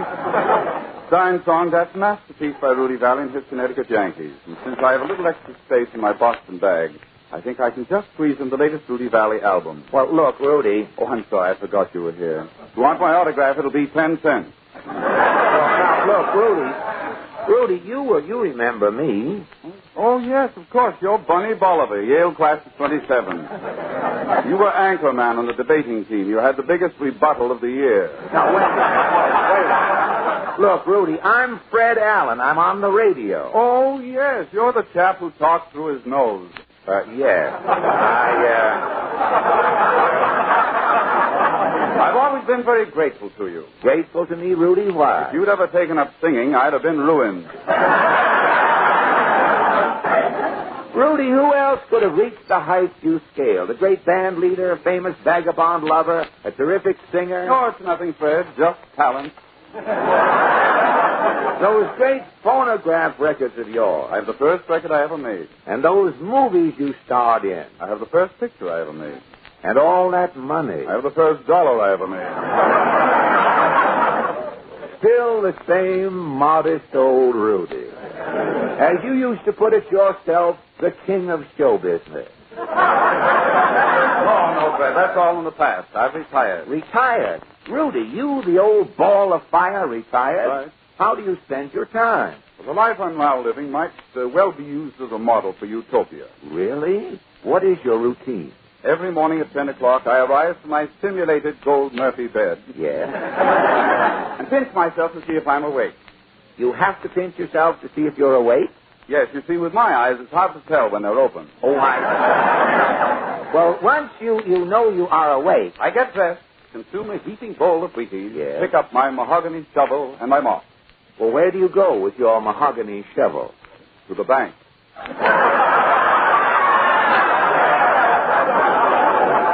Oh. You see, my vault keeps overflowing. I have to shovel the interest into a pile. Oh, my.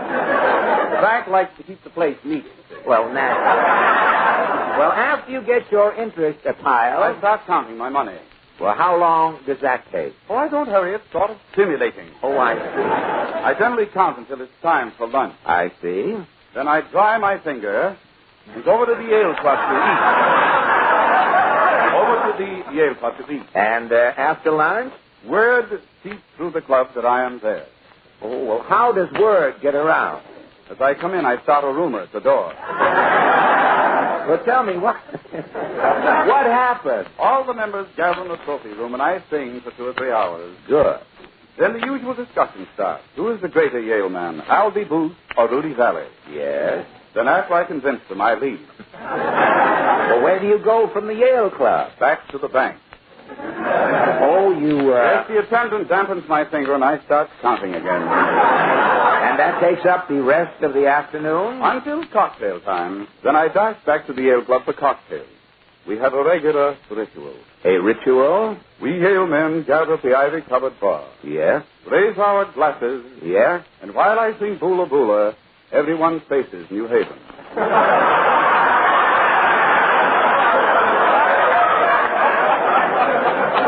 Gad, what sentiment. Then while the bartender's wiping off the bar, we all give 3 cheers and a tiger. You actually cheer the bartender? Why? The bar rag is a Harvard pennant. Well, what happens after cocktail? I eat a quick but nourishing dinner, yes, rush out of the White Tower. By 8 o'clock, I'm back at the bank counting. But, Rudy, banks close at 3 o'clock in the afternoon. You see, I have my own key. I can let myself in at night. Oh, well, look, Rudy, what sort of a life is this? In the bank all day with a wet finger? You'll end up with moss on your cuticle. Rudy, you have got to come back to show business. No, Fred, I've made up my mind. Rudy, you intend to spend the rest of your life just counting your money? Yes, and I should live so long. But, Rudy, you must come back. You owe it to your public. But I'll make more money. Where can I put it? Oh, the income tax department will take it off your hands. You can force them to. But, Fred, I haven't sung for months. A little cold, my voice. Well, how could your voice change at your age? Let's try a song, Rudy. All right, you insist. I do.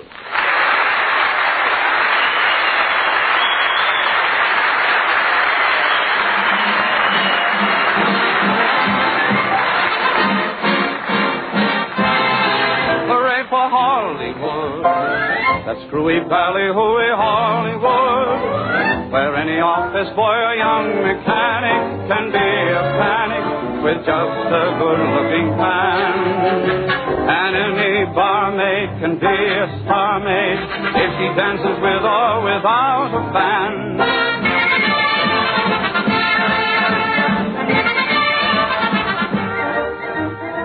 Come out, wherever you are. Yes, you too can be a movie star. You've heard of the Gables and Garbles. You'd like to be one of them?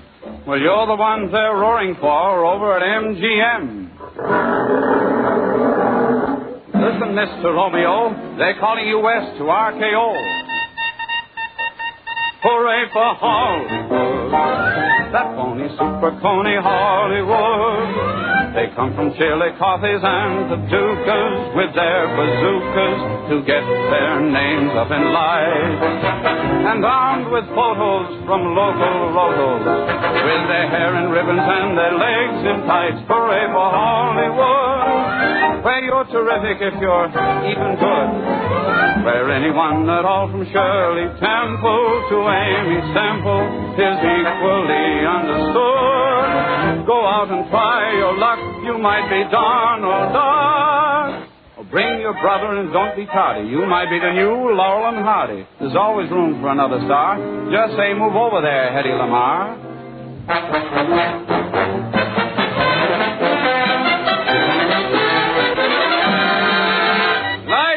Camera, action!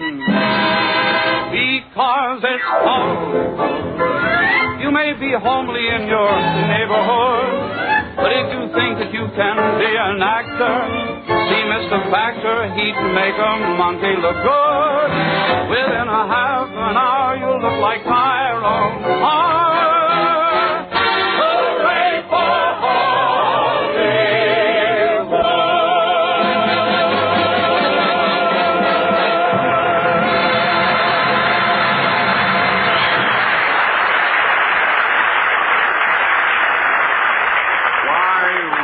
your voice is better than ever. Yeah, thanks, Fred, and I say the same to you. I wish I had even that much voice left. Rudy, I'll get you a job in no time. There's just one thing, you know, a singer today has to have some gimmick. Gimmick? I don't recall ever hearing that word at Yale. Well, a gimmick is an angle, Rudy. You know, Sinatra's thin, Crosby has a baseball team. Now, if you'll say, I have got it, your megaphone. That was your singing trademark for many years. Have you still got your megaphone? Yes, Fred, by a happy chance it's outside in my car. Well, get it, Rudy. I'm taking you over to my agent who used to book me in vaudeville. Let's go. Well, Portland, Rudy picked up his megaphone in the rhinestone case, and as we entered the theatrical building, I said to Rudy, here's my agent's office, Rudy, this door here. Let's see. Sam Prindle, theatrical bookings. Yep. Balance furnished with smokers, picket lines, and Macy parades. Eastern representative for Buster Crabbe. You see, Rudy, this guy is no crumb. Well, let's go in. Hello, Sam. Well, Freddie Allen. Say, the last time I seen you, you was MC at the flea circus. That's right. How is everything, Sam? Oh, terrible. My star act, Herman the Human Fly, is in the hospital. Herman the Human Fly? What happened? Well, I get him booked into low stakes, see? Yeah. Well, you know how he opens the act. He walks up the side of the stage to the mezzanine. Yeah. Some wise guy in the mezzanine lets go with a flit gun. Herman the Fly drops 40 feet into the orchestra pit. Well, Sam, your worries are over. Here is your new star, Rudy Vallee. I hold, Samuel. Freddie, you're a lifesaver. Okay, Rudy boy, how about an audition? Hop up on the ceiling. Hop up on the ceiling? Oh, you didn't bring your suction shoes, huh? Well, then just run around the walls for a minute. Give me an idea. Wait a minute, Sam. Rudy isn't a human fly. This is Rudy Vallee, the singer. Oh, you're a singer, huh, Rudy? Yes, I'm a singer. Where was your last fight? Now, wait a minute. Rudy isn't the pugnacious type. You mean he won't fight? Only if you pay me off with a rubber check. By the way, can you cash a check for $13,000? You see, Sam, this guy's in the chips. You must have heard of Rudy Vallee. Fred, I ain't been down to Sammy's Bowery Follies in months. Sam, just listen to Rudy. That's all I ask. Okay. I wouldn't do it for Billy Rose. I wouldn't do it for Nick Kenny, but I'll do it for you. Good. Go ahead, Rudy. Give him the old theme song. Very well. My time is your time. Your time is my time. Okay, kid. Well, Sam? What's his G-I-M-M-I-C-K? I wish to warn you, sir. It's risky to spell in front of me. I'm a college man. All right, then. What's your gimmick? I sing through a megaphone. Rudy's megaphone will be bigger than Dick Hames' teeth. Make with the megaphone, Rudy. My time is your time. Hold it. That's megaphone. That's it. You mean? Red, that megaphone does it. Rudy Vallee and his megaphone. New York is really going to hear from Rudy. Come on, Rudy boy. You're going places. Very well, Samuel. Let's go.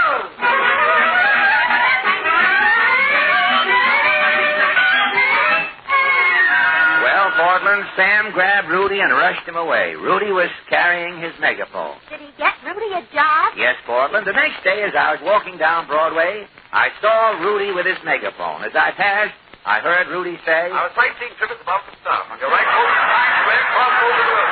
Rail, put you downtown, Empire State Building. Time to hold your seats. The bus driver.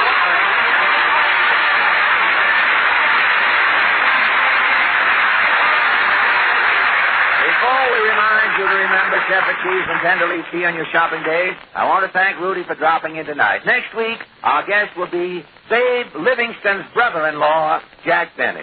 Thank you, and good night. Good night. Thank you. Good night. Rudy Vallee appears tonight through the courtesy of RKO Radio Pictures and will soon be seen in The Bachelor and the Barbershop. This is NBC, the National Broadcasting Company.